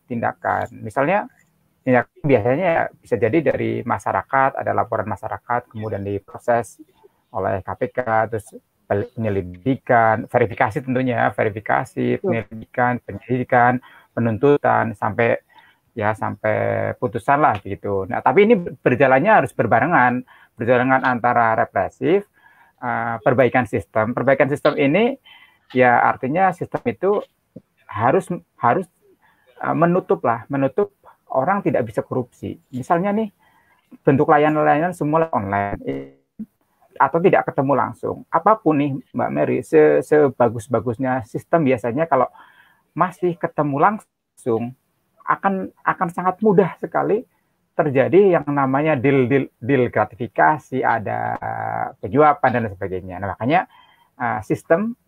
perbaikan sistem, bayang saya paling tidak itu semua layanan harus online. Pembayaran misalkan ada pembayaran harus online gitu. Jadi tidak pernah ketemu tatap muka langsung. Ketika masih tatap muka langsung, yaitu sangat memungkinkan untuk terjadinya tindak pidana korupsi. Yang ketiga nih, tugas kita nih mengedukasi masyarakat dalam bentuk penyuluhan pencegahan bahayanya korupsi misalnya begitu. Ataupun ini Bulia nih. Bulia ini kan juga seorang penyuluh anti korupsi nih Mbak Mary nih. Nah, bisa mengajak nih ke masyarakat semua untuk menjadi penyuluh anti korupsi. Saya itu dulu udah lulus e-learning-nya, cuma saya belum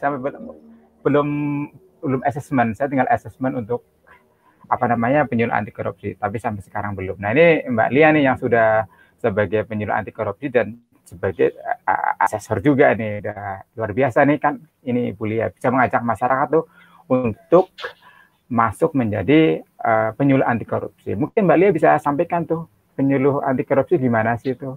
Masyarakat siapa tahu ada yang tertarik. Semangat Mas Yadi, jangan pantang menyerah. Semangat. Iya, jadi memang kebetulan tuh saya juga kemarin tuh di tahun 2018 ikut sertifikasi penyuluh anti korupsi Tante Mary. Jadi itu adalah bagian upaya dari program KPK di divisi pencegahan Tante Mary. Jadi pencegahan dan pemberantasan korupsi itu tidak akan berhasil jika tidak melibatkan peran serta aktif masyarakat.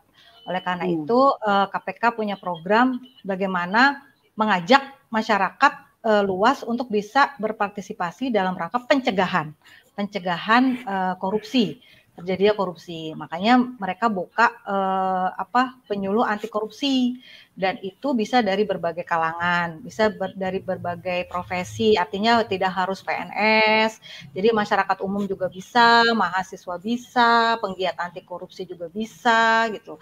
Jadi sangat-sangat umum gitu, dan itu harus ikut proses assessment untuk mendapatkan sertifikasi sebagai penyuluh anti korupsi seperti itu. Nah, nanti kalau sudah tersertifikasi itu nanti sama KPK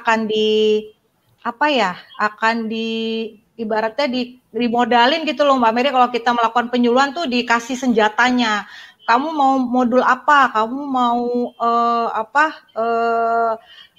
cindera mata apa buat nanti ketika melakukan penyuluhan. Jadi memang KPK sangat-sangat memfasilitasi itu bagi seluruh penyuluh anti korupsi. Jadi kalau misalnya kita mau penyuluhan ke mana gitu, saya butuh modul dong, saya butuh gamesnya dong, board gamenya dong gitu. Itu KPK sangat memfasilitasi itu, menyiapkan gitu. Jadi sekarang itu kalau nggak salah sudah kurang lebih 800-an lebih, hampir 900 lah penyuluh anti korupsi di seluruh Indonesia gitu. Jadi diupayakan bahwa peran serta aktif dari masyarakat untuk berperan serta juga dalam pencegahan anti korupsi seperti itu.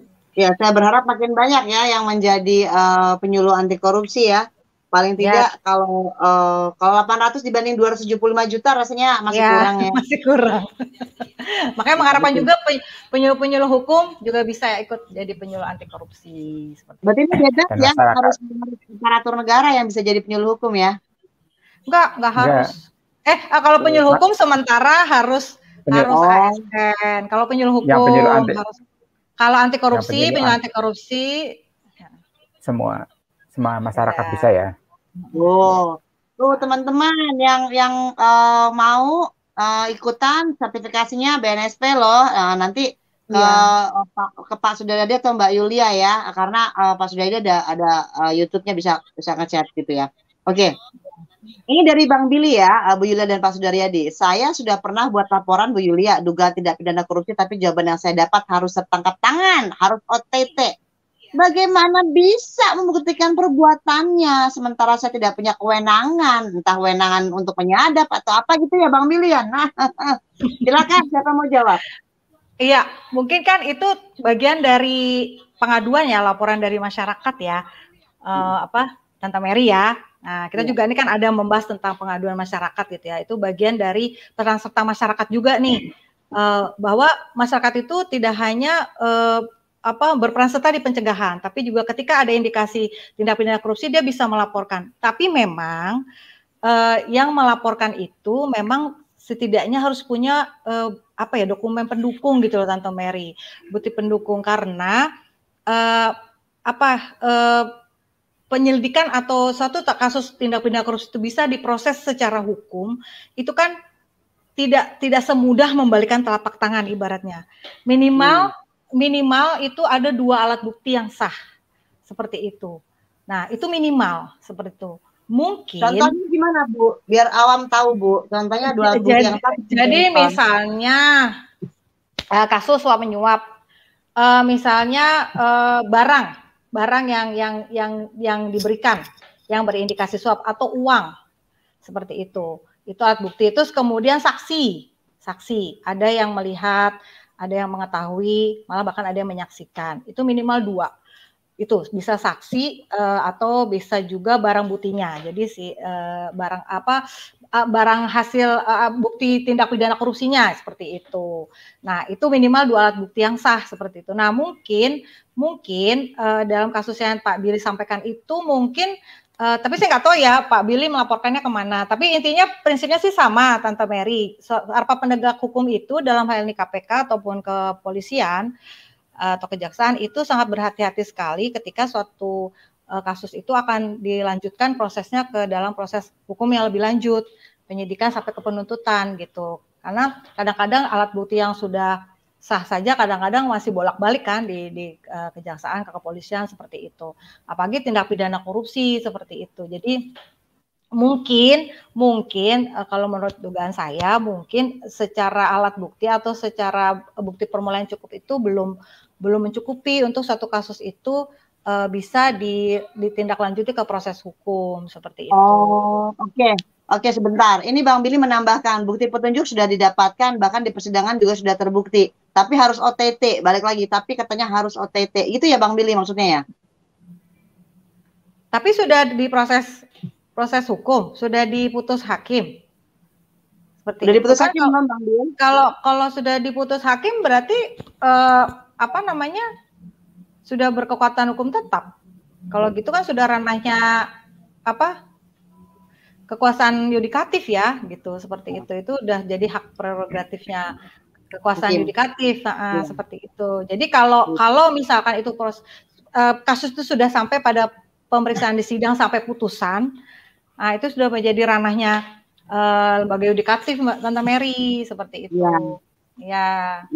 Oke, sambil menunggu Bang Billy mengkonfirmasi, saya punya pertanyaan untuk Bapak dan Ibu gitu ya. Tadi barang, barang mudah, gampang difoto, dikirimnya lewat siapa mungkin masih bisa didetek ya. Tapi kalau ada yang ngomongnya begini, aduh dingin nih, WA masuk, aduh dingin nih, gue lagi berkunjung ke sini dingin nih. Maksudnya apa Pak? Alah pura-pura bego loh gitu kan. Oke.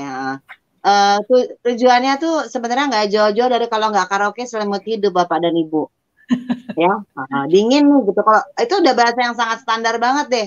Kalau udah bilang dingin. Nah, pertanyaan saya gimana ngebuktiin tentang gratifikasi selimut hidup? Ya, betul. Benar. Jadi gratifikasi selimut hidup itu tapi banyak terjadi loh Tante Mary. Sekarang tuh trennya ke situ. Gratifikasi selimut hidup. Nah, sebetulnya kalau menurut pakar-pakar hukum termasuk juga pimpinan-pimpinan tinggi di KPK itu sebetulnya bisa dijerat dengan Undang-Undang Pemberantasan Korupsi, hanya yang sangat sulit adalah pembuktiannya. Seperti itu. Karena kan itu tadi ada minimal 2 alat bukti. Kalau misalkan yang memberi si selimut hidup itu tidak mengakui, itu udah sangat sulit. Pertama seperti itu. Mau mencari alat bukti satu aja sulit seperti itu. Kalau dia tidak mengaku, sulit pembuktiannya. Tapi sebenarnya bisa dijerat. Cuman itu tantangan buat aparat penegak hukum.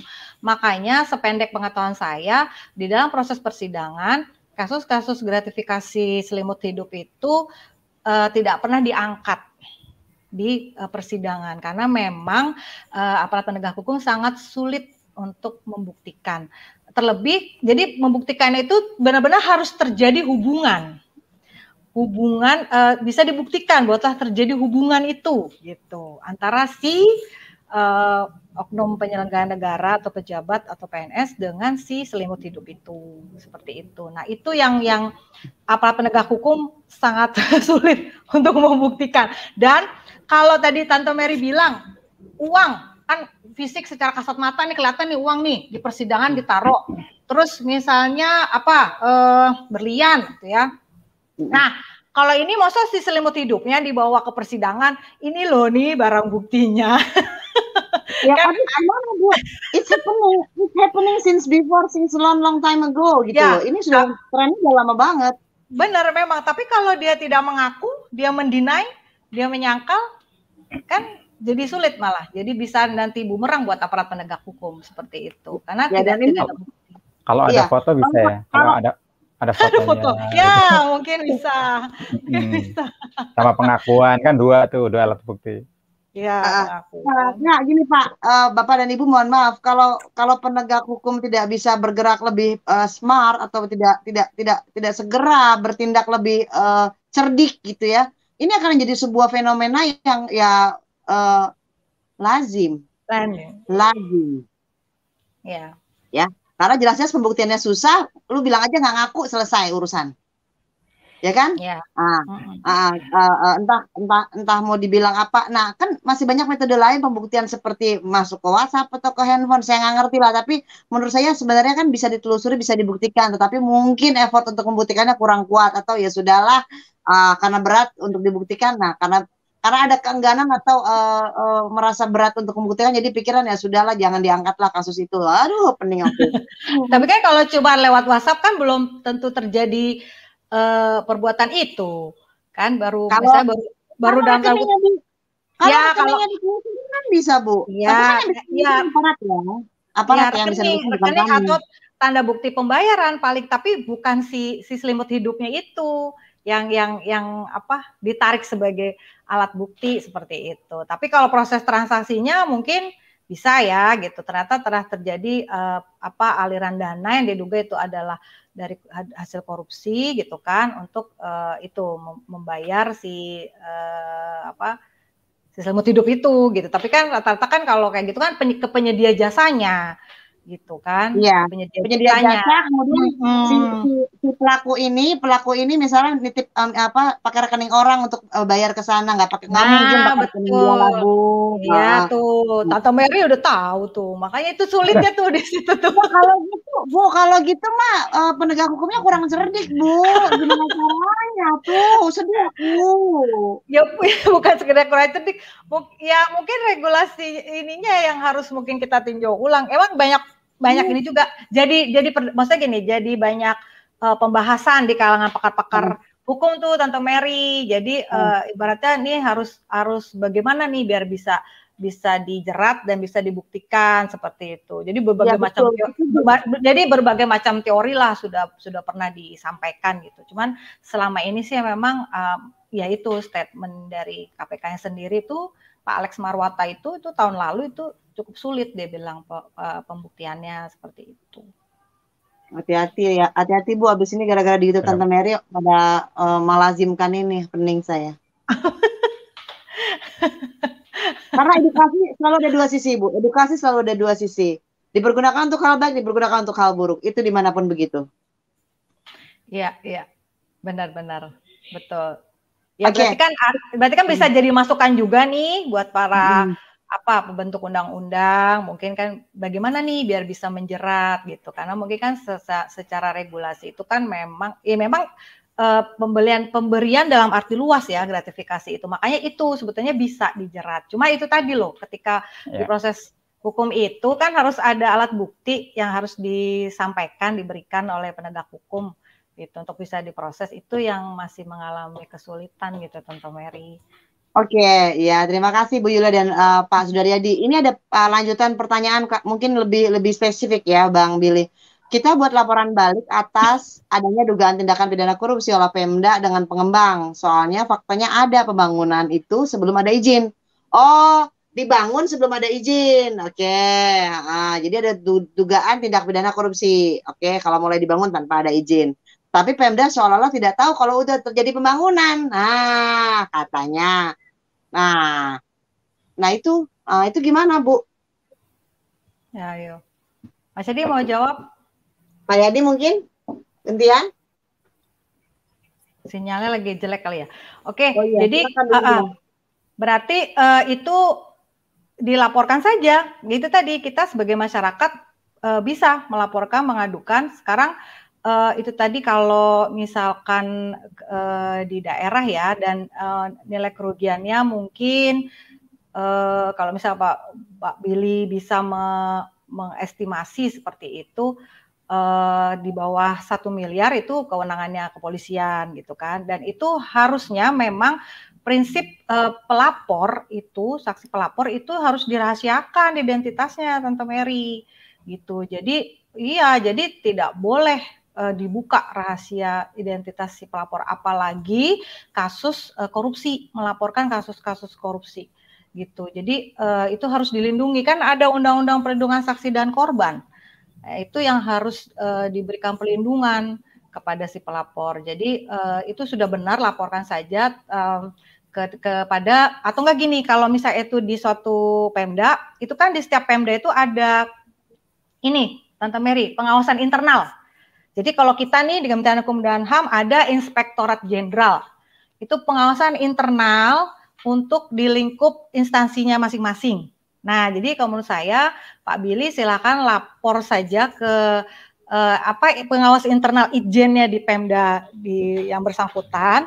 Nah, itu nanti ngelinknya itu nanti juga kalau itu kasus korupsi, ngelinknya itu juga ke KPK juga, seperti itu. Jadi KPK sudah membangun sistem itu, ngelink sebagai bagian dari supervisi. Kita pun di Kementerian Hukum dan HAM itu punya Ijen, Inspektorat Jenderal itu sudah bikin satu aplikasi online yang whistleblower system itu dengan KPK, Tante Mary. Jadi ya tadi Mas Yadi disampaikan, jadi online tuh bisa langsung ngelink aplikasinya, dan itu memang diharapkan sekali peran serta dari masyarakat. Jadi saya salut juga dengan Pak Billy mau melaporkan itu. Nah, cuman kadang-kadang nih ya Bu, mohon maaf, negaranya 500 miliar Bu.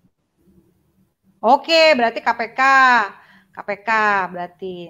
Nah, sebenarnya tapi sudah ada feedback belum gitu seperti itu. Pokoknya intinya sudah melaporkan itu sudah bagus. Dan kalau misalkan ke KPK langsung juga boleh, ke pengawas internal yang di Pemda itu juga boleh. Intinya kalau memang diduga itu 500 miliar berarti kan menjadi kewenangannya KPK, karena Undang-Undang KPK mengatur bahwa apabila itu tapi itu oknumnya Pemda, pejabat di Pemda ya? Pejabat di Pemda ya? Berarti itu sebetulnya, karena kalau di KPK itu termasuk kerugiannya di atas 1 miliar. Terus kemudian atau pelakunya adalah penyelenggara negara, aparat penegak hukum, atau orang lain yang diduga terlibat juga di dalam tindak pidana korupsi yang dilakukan oleh aparat penegak hukum tersebut. Tapi ini kan kita bicara range-nya ya, range-nya nilai kerugiannya di atas 1 miliar. Jadi bisa menjadi kewenangan KPK. Nah, itu bisa dilaporkan seperti itu. Dan harusnya memang dirahasiakan, karena kadang-kadang pelapor itu jadi malah sering dapat ancaman gitu, Tante Mary. Jadi sebenarnya tapi mudah-mudahan bukan Pak Billy yang melaporkan ya, ini kan jadi ketahuan di sini. Sebenarnya jadi harusnya pelapor itu merahasiakan identitasnya seperti itu. Komen dari Bang Billy adalah kalau ke Pemda sama aja Bu masuk peti kemas katanya. Oke, Bang Oh, Billy ya, suruh nanti KPK aja. KPK saja Bang Billy gitu. Dan apa namanya ya harusnya memang dirahasiakan identitasnya Bang Billy harusnya. Karena nanti takutnya Bang Billy menarik ya. Takutnya Bang Billy bilang, ada pihak-pihak yang tidak disukai nanti. Soalnya kadang-kadang gini Tante Mary sudah melaporkan ke KPK, kan sudah identitas sudah dirahasiakan nih sama si KPK. Tapi si pelapornya ini terus selfie di depan kantor KPK, terus di-share ke media sosial. Itu bahaya juga sebenarnya. Jadi sebetulnya jangan melakukan itu para pelapor tindak pidana itu, para pelapor tindak pidana korupsi itu, karena itu membahayakan jiwanya si pelapor juga. Tante Mary ini harus disampaikan juga. Iya, setuju bahwa kita harus merahasiakan juga, jangan selfie-selfie. Tapi ini tadi pagi ada berita, Bu. Seorang whistleblower, identitasnya terbuka, ya. Dia melaporkan sebuah kejadian tentang kerumunan massa di RT-nya tanpa masker. Karena udah negor ke RT nggak ditanggapi, akhirnya dia melaporkan ke lapor.go.id, ke Jaki. Nah, ke Jaki dia lapor. Ternyata aparat yang datang ke rumah ngasih tahu, iya si A, Bapak A di RT ini, di nomor ini segini, rumah ini, melaporin kalau kalian ngerumun nggak pakai masker. Dibully, Bu. Jadi saya orang awam sebagai warga negara, pikir juga, Bu, kalau kerahasiaan nggak dijamin, ada undang-undang kerahasiaan tadi ya. Ini oknum-oknum yang mulutnya ngebocorin ini gimana, Bu? Kami mau ngelapor juga takut, Bu. Betul Tante Mary, jadi kadang-kadang masyarakat aparat penegak hukum pun nggak paham, seharusnya dia tidak boleh menyebutkan identitas si pelapor itu, karena memang secara undang-undang itu harus dirahasiakan identitas pelapor, ya seperti itu, akhirnya kan contohnya akhirnya yang bersangkutan kan dibully ya, seperti itu, jadi ya sangat menyayangkan juga sih. Enak di satu RT. Iya, sangat disayangkan juga seperti itu harusnya. Ya itu karena mungkin ketidakpahamannya si aparat penegak ininya petugasnya ya. Padahal intinya harus dirahasiakan namanya identitas pelapor itu. Maaf Bu, saya sebagai orang awam bertanya, boleh nggak tuh orang yang tadi datanya dibocorin gugat ke pemerintah terkait kasus itu? Kasihan loh Bu. Oh bisa, kalau misalkan dia merasa terancam kan, merasa tidak nyaman kan, itu bisa saja dia merasa keberatan. Ya kan, atas akibat dari tindakan orang itu ngebocorin kan? Iya, benar-benar. Punya tujuan baik, tapi ditanggapi dengan tidak baik, dilakukan dengan tidak baik, gitu, ditindaklanjuti dengan tidak baik, sehingga akhirnya berefek kepada kita yang ngelaporin sebagai whistleblower. Itu memang sangat disayangkan. Namun saya berharap ke depannya pemerintah juga belajar, aparat juga belajar bahwa masyarakat ini bagian dari kalian, gitu ya. Masyarakat itu bagian dari pemerintah. Kalau nggak ada masyarakat yang berniat melaporkan, pemerintah nggak akan beres-beres kerjanya, benar nggak Bu? Benar. Ya kan? Iya kan? Justru kemarin kita harus hargai kan partisipasi masyarakat itu. Makanya menghargainya dengan apa? Ya dirahasiakan. Oh terus juga gini Tante Mary, kalau untuk yang kasus tindak pidana korupsi nih, itu ada PP-nya loh. Kalau untuk yang bisa melaporkan kepada KPK atau kepada lembaga seperti kepolisian, pokoknya aparat penegak hukum yang lain, itu ada rewardnya. Iya kah? Iya. Ngelaporin aja dapat reward guys, ngelaporin aja dapat reward. Ada rewardnya, ya walaupun implementasinya nih menurut sumber aku browsing sih baru 1 kali dikasih. Tapi kan tapi kan secara apresiasi dari pemerintah, dari negara, dari pemerintah sudah ada bahwa kepada masyarakat yang sudah berani melapor itu kan harus dikasih reward ya, seperti itu, penghargaan dan premi katanya seperti itu. Bu, kalau saya pribadi ya Bu, yang namanya kita orang baik pengen negara kita jadi lebih baik, sebenarnya reward itu nggak berguna, nggak bermanfaat. Namun yang penting rahasia kita dijaga aja Bu kalau kita ngelaporin ya. Itu paling penting ya. Taruhannya nyawa, ya kan, anak cucu kita Bu yang dibully, ya kan? Benar. Malah kalau kita dapat reward atas sebuah tugas, kita bertugas kok melaporkan itu kalau kita lihat. Tapi kita dapat reward kan sama aja kita menerima gratifikasi Bu. Iya benar. Luar biasa sekali Tante Mary ini, betul. Benar. Cuman ya itu mungkin sebagai bentuk apresiasi. stimulus ya, kita anggap stimulus lah. Stimulus, apresiasi dari negara lah, dari pemerintah gitu. Jadi habis itu habis stimulus, apresiasi diposting di sosial media, ketahuan pula Bu siapa yang nah itu jadi wanti-wanti nih saya kalau Bapak Ibu semua yang sudah melaporkan ya harap udah menang-menang baik lah gitu, nggak usah selfie. Jadi nanti malah mengancam dirinya sendiri, maksudnya kan update status nih gitu, cekrek gitu kan, tapi habis itu wah langsung dapat SMS ancaman, karena itu banyak kejadian seperti itu Tante Mary. Itu bukan hoax, itu yang benar kejadian seperti itu. Kalau dapat SMS ancaman bisa lapor lagi kan Bu, nggak kelar-kelar, ngelapor terus. Bisa. Itu kan bisa jadi itu alat bukti ya, bisa ada bukti pengancaman. Iya. Nah, seru banget teman-teman, diskusi kita seru banget. Kalau ada pertanyaan Mas Yadi kok gambarnya nggak bergerak sih, Tante Mary? Sinyal, nge-freeze dia, sinyal. Oke, nah nggak terasa udah 1,5 jam lebih Mbak Yulia nih kita di sini. Pak Yadi, halo Pak Yadi, halo. Iya, halo Mbak Mary. Saya lagi sedang asing mendengarkan Mbak Lia. Tapi Bapak gambarnya nge-freeze. Bapak gambarnya nge-freeze, Pak. Gak apa-apa. Nah, teman-teman semua terkait dengan isu gratifikasi dan penyuapan, teman-teman sudah belajar hari ini tentang perbedaannya dan berapa batas nominalnya. Bahkan kita pun tahu bahwa Indonesia dari tahun 2019 menuju 2020 mengalami peningkatan ya, bukan penurunan, peningkatan. Penurunan indeks namun artinya adalah peningkatan aktivitas korupsi. Ya, ketika angka itu turun, artinya terjadi peningkatan aktivitas korupsi ya. Nah, walaupun saya Tante Mary belum tahu nih arah cara mereka melakukan survei ini seperti apa gitu ya. Boleh aku jelasin, Tante Mary? Boleh. Ya. Silakan Mbak Lia. Jadi yang mengeluarkan indeks persepsi korupsi itu adalah Transparansi Internasional.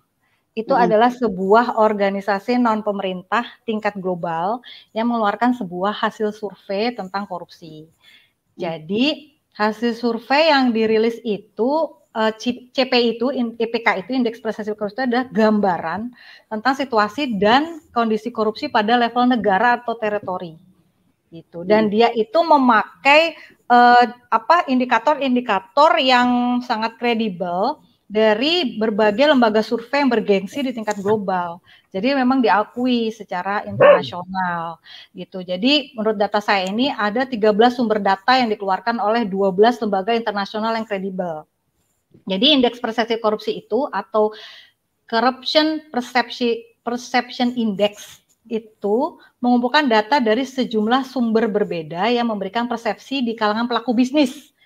Nah, jadi dia mensurvei di kalangan pelaku bisnis dan para pakar tentang tingkat korupsi di sektor publik. Seperti itu. Nah, makanya ditetapkanlah Indonesia dengan nilai 37, turun 3 angka. Jadi dari skor 40 ke 37 itu paling signifikan ternyata Tante Mary turunnya dari sepanjang 8 tahun terakhir katanya gitu. Karena memang seperti tadi disampaikan Mas Yadi, kasus pandemi ya, itu menimbulkan 2 krisis ganda, krisis ekonomi sama krisis kesehatan. Seperti itu. Jadi itu sangat berpengaruh. Terus kemudian ternyata kemudahan berusaha dan berinvestasi itu juga memiliki pengaruh yang besar, Tante Mary. Jadi benar tadi disampaikan Mas Yadi, pemangkasan perizinan birokrasi itu harus lebih simpel dan harus online, tidak ada lagi tatap muka bertemu secara fisik, karena itu akan menjadi peluang-peluang untuk terjadinya tindak pidana korupsi. Nah, mungkin itu sebetulnya bukan menjadi tanggung jawabnya KPK juga ya, kita semua gitu loh ya, termasuk pemerintah, kemudian kita semua masyarakat dan juga ya penegakan hukumnya juga salah satu. Depan mata lihat gitu ya, nggak lapor ya. Terus nggak lapor gagal, takut jadi whistleblower, takut kebongkar datanya kan si malakama guys. Oke, but anyway sama mungkin kalian akan ketemu dengan kasus-kasus seperti ini, bukan berarti kalian menjadi orang yang pasif atau skeptis gitu ya. ya you can do something, whatever it is. Surat kaleng juga mungkin ditelusuri kali ya Bu ya, surat kaleng. Iya, pokoknya pelaporan itu bisa nggak harus bisa melalui kan disediakan ada WhatsApp, line telepon juga ada, SMS. WhatsApp pendetek IP address Bu, sama nomor telepon. Nah, berarti kayaknya paling aman Bu, balik ke zaman dulu. Aplikasinya KWS-nya KPK itu pakai HTTP, itu apa sih namanya, website berarti ya, HTTP ya kws.kpk.go.id gitu. Itu yang mungkin untuk bisa dirahasiakan. Tapi kan WhatsApp itu kan maksudnya itu udah di KPK itu kan maksudnya nomor itu adalah sudah menjadi line-nya untuk para masyarakat yang melaporkan nomornya berapa, Bu? Hah? Nomornya berapa? Oh, ada. Sebentar. Aku nggak hafal soalnya. Ayo penonton, coba yang nonton, tolong ketik nomor pelaporan. Ya, apa namanya, Bu? Whistleblower KPK. Media penerimaan pengaduan masyarakat. Oh, pertama media penerimaan pengaduan masyarakat. Jadi kalau hotline itunya 198. Terus media apa, Bu? Media penerimaan pengaduan masyarakat. Oke. Kalau yang pertama kalau hotline 198. Terus kalau SMS ya 0855 baik 85 baik 75 baik 575 baik. Kalau WhatsApp 0811 baik 959 575. Udah. Kalau email pengaduan kecil semua. Baik. @kpk.go.id. Baik, udah itu aja. Nah, ada lagi kalau PO Box 575, PO Box-nya 575 Jakarta 10120. Terus kalau KPK whistleblower sistemnya itu di HTTP /2 ya. Terus slash itu ya bilangnya. HTTP://2 tuh slash itu ya bilangnya.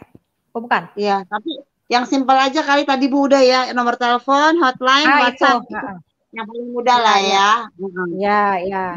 Boleh. Dan teman-teman tuh bisa belajar untuk paling tidak memberanikan diri untuk bergerak, karena ingat tugas ini bukan cuma tugas negara. Kalau kita mau indeks perspektif korupsinya indeks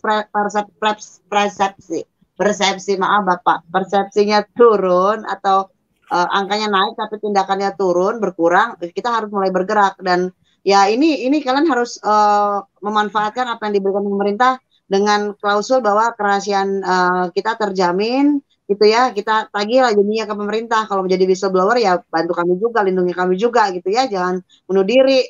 Masyarakat takut nih udah susah suruh bunuh diri sedih kali kan. Enggak lah ya, pemerintah nggak sejahat itu guys, pemerintah baik, cuman mungkin emang ada oknum yang bodoh atau kurang berjaga ya Bu ya, sehingga akhirnya data itu terbongkar. Keep positive thinking. Nah, gimana Pak Sudaryadi dan Bu Yulia, closingnya seperti apa? Silakan. Mas Yadi dulu, monggo. Oke, ya.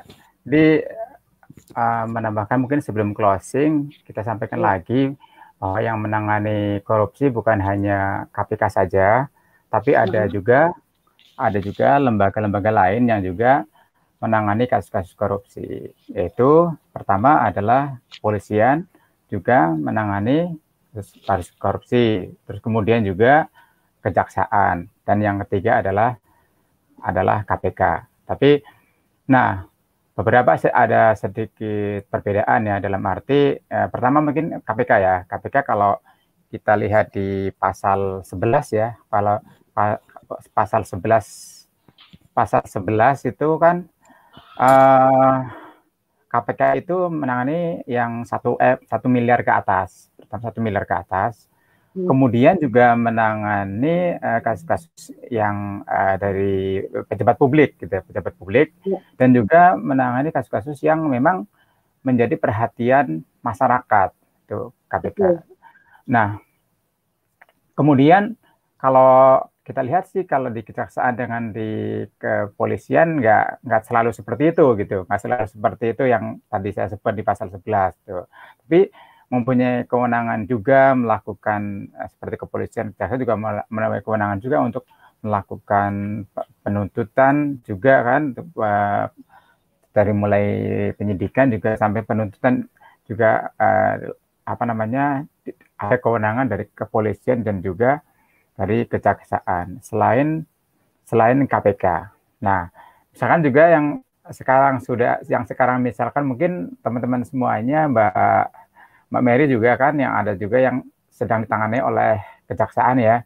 Kejaksaan. Ya ini hanya ini mencontohkan saja bahwa kejaksaan juga menangani kasus yang apa itu namanya? Ada jaksanya juga kan yang terkena kasus penyuapan lah kalau salah ya. Betul. Ada ya. Betul. Itu kan juga ditangani oleh kejaksaan. Jadi tetapi memang yang kita harapkan sebenarnya nggak apa-apa ditangani oleh tiga lembaga itu, meskipun ada sedikit kriteria, misalkan tadi KPK minimal 1 miliar ke atas, tapi harus mempunyai standar yang sama gitu. Kita berharap seperti itu. Artinya meskipun ditangani oleh kepolisian, kejaksaan, KPK gitu kan, harus mempunyai standar sama agar masyarakat mendapatkan kepastian hukum, mendapatkan kepastian hukum yang sama. Jangan sampai ketika satu kasus ditangani kepolisian terus berbeda dengan misalkan ditangani kejaksaan ataupun berbeda ditangani oleh KPK gitu. Ya kita harus mempunyai standar yang sama seperti itu. Nah, apa namanya? Meskipun tadi yang sudah ada di regulasinya sih kalau misalnya KPK yang menangani 1 miliar ke atas itu. Iya Mbak Mary, dan yang lain saya kira sih memang masalah korupsi ini menjadi tugas kita bersama, yaitu selain strategi yang sudah kami sampaikan pencegahannya tadi itu, yaitu pertama ada represif, ada perbaikan sistem, dan juga ada edukasi memang harus berbarengan, dan partisipasi masyarakat. Berarti di mana ya? Pertama di represif, misalkan ada kasus korupsi berani melaporkan. Kemudian dari kita nih para penyuluh atau masyarakat pun bisa mengedukasi masyarakat untuk menjadi penyuluh hukum maupun penyuluh-penyuluh yang terkait dengan itu. Misalnya penyuluh anti korupsi gitu, seperti itu. Nah, yang lain-lain saya kira sih misalkan kalau kita lihat sih misalkan mau dilihat dari sisi apanya dulu nih, agama atau budaya atau apanya ya, misalkan ya harus misalkan dari agama ya, ini tugasnya para ustadz nih mungkin ya kalau misalnya di muslim ya, nah bahwa melakukan tindakan korupsi itu, uang yang dari korupsi itu adalah merupakan uang yang haram, harus dikampanyekan seperti itu. Nah ini mungkin salah satu, dan yang uang haram itu kan tidak mungkin akan berkah ya, meskipun banyak katakanlah ada tokoh-tokoh yang atau ustadz yang bisa menyampaikan seperti itu, tidak akan berkah meskipun banyak itu. Nah ini kan sedikit banyak siapa yang bicara akan mempengaruhi masyarakat atau pejabat atau penyelenggara untuk tidak melakukan korupsi. Ya kira-kira seperti itu Mbak Mary. Setuju sekali Pak Sudaryadi. Nah, gimana dengan Bu Yulia? Silakan monggo Bu, closingnya. Iya, terima kasih Tante Mary. Jadi karena kan kita ini kan penyuluh ya, Tante Mary, saya sama Mas Yadi penyuluh hukum. Jadi kita kan lebih di ranah pencegahan ya. Dan sebetulnya pencegahan itu sebetulnya porsinya sebetulnya paling penting ya. Jadi tidak hanya represif. Represif itu kan sudah kejadian, tapi bagaimana kita mencegah jangan sampai itu terjadi kasus perbuatan korupsi itu. Nah, sesuai dengan misinya Kementerian Hukum dan HAM, Pusat Penyuluhan dan Bantuan BPHN, Badan Pembinaan Hukum Nasional, Pusat Penyuluhan dan Bantuan Hukum itu adalah bagaimana membangun budaya hukum, meningkatkan kesadaran hukum masyarakat sehingga terwujud budaya hukum. Nah, menurut saya membangun atau merubah mindset bahwa budaya dan semangat anti korupsi itu harus dimulai dari keluarga, Tante Mary. Itu adalah satu miniatur terkecil tapi paling penting. Jadi jadi budaya anti korupsi itu, perilaku anti korupsi itu harus diajarkan sejak dini dari keluarga. Seperti itu. Jadi di situ harus ada upaya menanamkan nilai-nilai anti korupsi serta nilai-nilai kejujuran, itu kan paling penting. Kejujuran, kesederhanaan, moral, etika itu harus dibentuk dari keluarga. Oke, secara presisi sudah dilakukan oleh KPK dan aparat lembaga penegakan hukum yang lain. Tapi itu tidak cukup. Nah, kita ini sebagai penyuluh hukum itu kita mengambil ranah di situ. Bagaimana walaupun tidak semudah membalikan telapak tangan ya Tante Mary. Kalau bangunan fisik itu kelihatan. Tadinya nggak ada bangunan lantai 5, lantai 6, begitu dibangun kelihatan. Tapi bagaimana budaya, mindset, itu kan perilaku. Itu nggak bisa dilihat secara kasat mata dan itu tidak semudah membalikan telapak tangan dan dalam hanya 1-2 tahun aja, tidak bisa. Dan itu kan harus continue, sustainable, berkelanjutan. Itu yang sebenarnya bisa dibilang tanggung jawab kita semua, tanggung jawab kita bersama. Bagaimana membangun budaya anti korupsi itu dari keluarga. Membangun budaya hukum dari keluarga. Seperti itu. Jadi mudah-mudahan dari acara ini, mungkin para penonton yang melihat live YouTube-nya Tante Mary kan pasti ada ibu-ibunya juga, ada bapak rumah tangga juga, kayak yang punya anak. Bagaimana menanamkan kepada anak kita perilaku-perilaku yang anti korupsi. Contohnya nih, hal kecil nih ya, jangan dibiasakan anak untuk melegalkan nyontek. Nah, itu kan berarti sudah tidak jujur di dalam dirinya. Itu hal kecil loh, itu kan perilaku dari hal yang kecil. Kalau jadi kebiasaan itu nanti jadi habit, akhirnya nanti pada saat dia sudah dewasa, sudah bekerja, takutnya jadi terbawa mindset seperti itu. Terus kemudian misalnya makan di warung, warteg atau apa, bilang makan tempe 4, bilangnya 2. Itu kan sudah perilakunya sudah sederhana tapi itu nggak baik seperti itu. Jadi kalau saya sih upaya pencegahan itu memang harus juga digerakkan secara masif. Jadi gerakan-gerakan nasional yang lebih meluas dan mendalam, itu sih menurut saya yang paling penting. Dan saya terima kasih sekali kepada Tante Mary nih yang sudah memberikan ruang untuk kita melakukan edukasi kepada masyarakat. Terima kasih sekali. Mungkin itu aja. Sama-sama Bu Yulia dan Pak Sudaryadi. Saya juga terima kasih Bapak dan Ibu dari BPHN mau bekerja sama dalam hal ini untuk mengedukasi para penonton saya yang mungkin mengalami kendala ya. Kalau dari pertanyaan-pertanyaan yang nongol tadi kan kita tahu nih mereka mengalami dan mungkin mereka baru bisa nanya karena konteksnya kita lagi ngeluarin materi ini gitu ya. Nanti mungkin minggu depan kayaknya dikasiri ya Pak Sudaryadi ya kayaknya ya. Belum tahu nih. Belum tahu. Oke, nanti kita cek tapi mungkin karena setiap malam minggu kita pacaran di sini sama BPHN. Iya, boleh.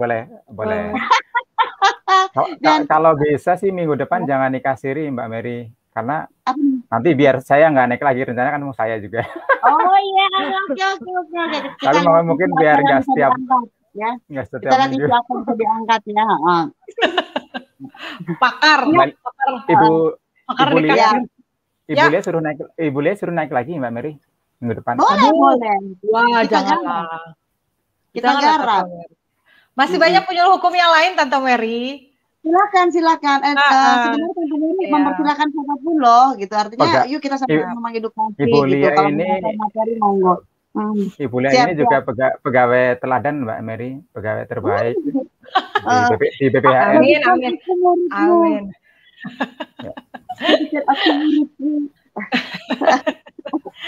Amin. Oke, so guys, terima kasih sudah hadir hampir 2 jam ya. Berarti dengan tadi kita meeting preparation 2,5 jam ya. Wah, luar biasa. Berapa tepuk tangan untuk Mbak Mary, sebelum closing aku boleh kasih pantun nggak? Oh, boleh banget. Nggak cuma pantun, Mbak. Nanti tolong di tag ke WhatsApp tadi nomor telepon tadi biar tontonnya taruh di deskripsinya. Ya. Pantun, Mbak. Pantun ya, Mbak. Silakan. Ikan kecil seikan teri dalam hidangan untuk lauknya. Sebab korupsi rusaklah negeri. Kita harus menghentikannya. Jadi korupsi. Ternyata Mbak Lia ini ya punya bakat terpendam ya, jadi content maker. Tapi nyontek dulu. Nggak apa-apa, yang penting kreatif ya. Nah, teman-teman semua, semoga materi hari ini bermanfaat untuk kalian, dan kalian sebenarnya jangan sungkan bahwa pemerintah mulai memperbaiki diri ya dengan memberikan aplikasi-aplikasi online untuk bisa memutus mata rantai korupsi atau gratifikasi atau penyuapan, sehingga teman-teman bisa belajar untuk memanfaatkan aplikasi-aplikasi ini seturut dengan apa yang diharapkan oleh pemerintah. Memang pada dasarnya di mana ada positif pasti ada negatif, di mana ada pro pasti ada kontra, di mana ada pencegahan pasti ada kebobolan, ya. Tapi balik lagi, gimana caranya agar kebobolan ini diperkecil pintu jarum seperti lubangnya gitu ya. Nah, kita sama-sama lah bergerak antara pemerintah, masyarakat dan semua lini untuk sama-sama bergerak sehingga kita pun bisa menikmati rasa nyaman, tidak takut bahwa bikin ini akan kena ini, bikin itu akan kena itu, gitu ya. Hindari hal-hal seperti ini, hindari hal seperti ini dimulai dari diri kita sendiri, lingkungan terdekat, dari keluarga ya. Jadi kalau ketangkap polisi, masuk aja langsung ke pengadilan ya, nggak usah mencoba menyuap gitu ya, kecuali suap-suapan bubur lain cerita, oke? Okay? Oke, Pak Gunawan, terima kasih banyak. Kapan kita ngopi online Pak Gunawan, dari jauh aja pakai video call ya, sambil kita ngobrol santai, oke?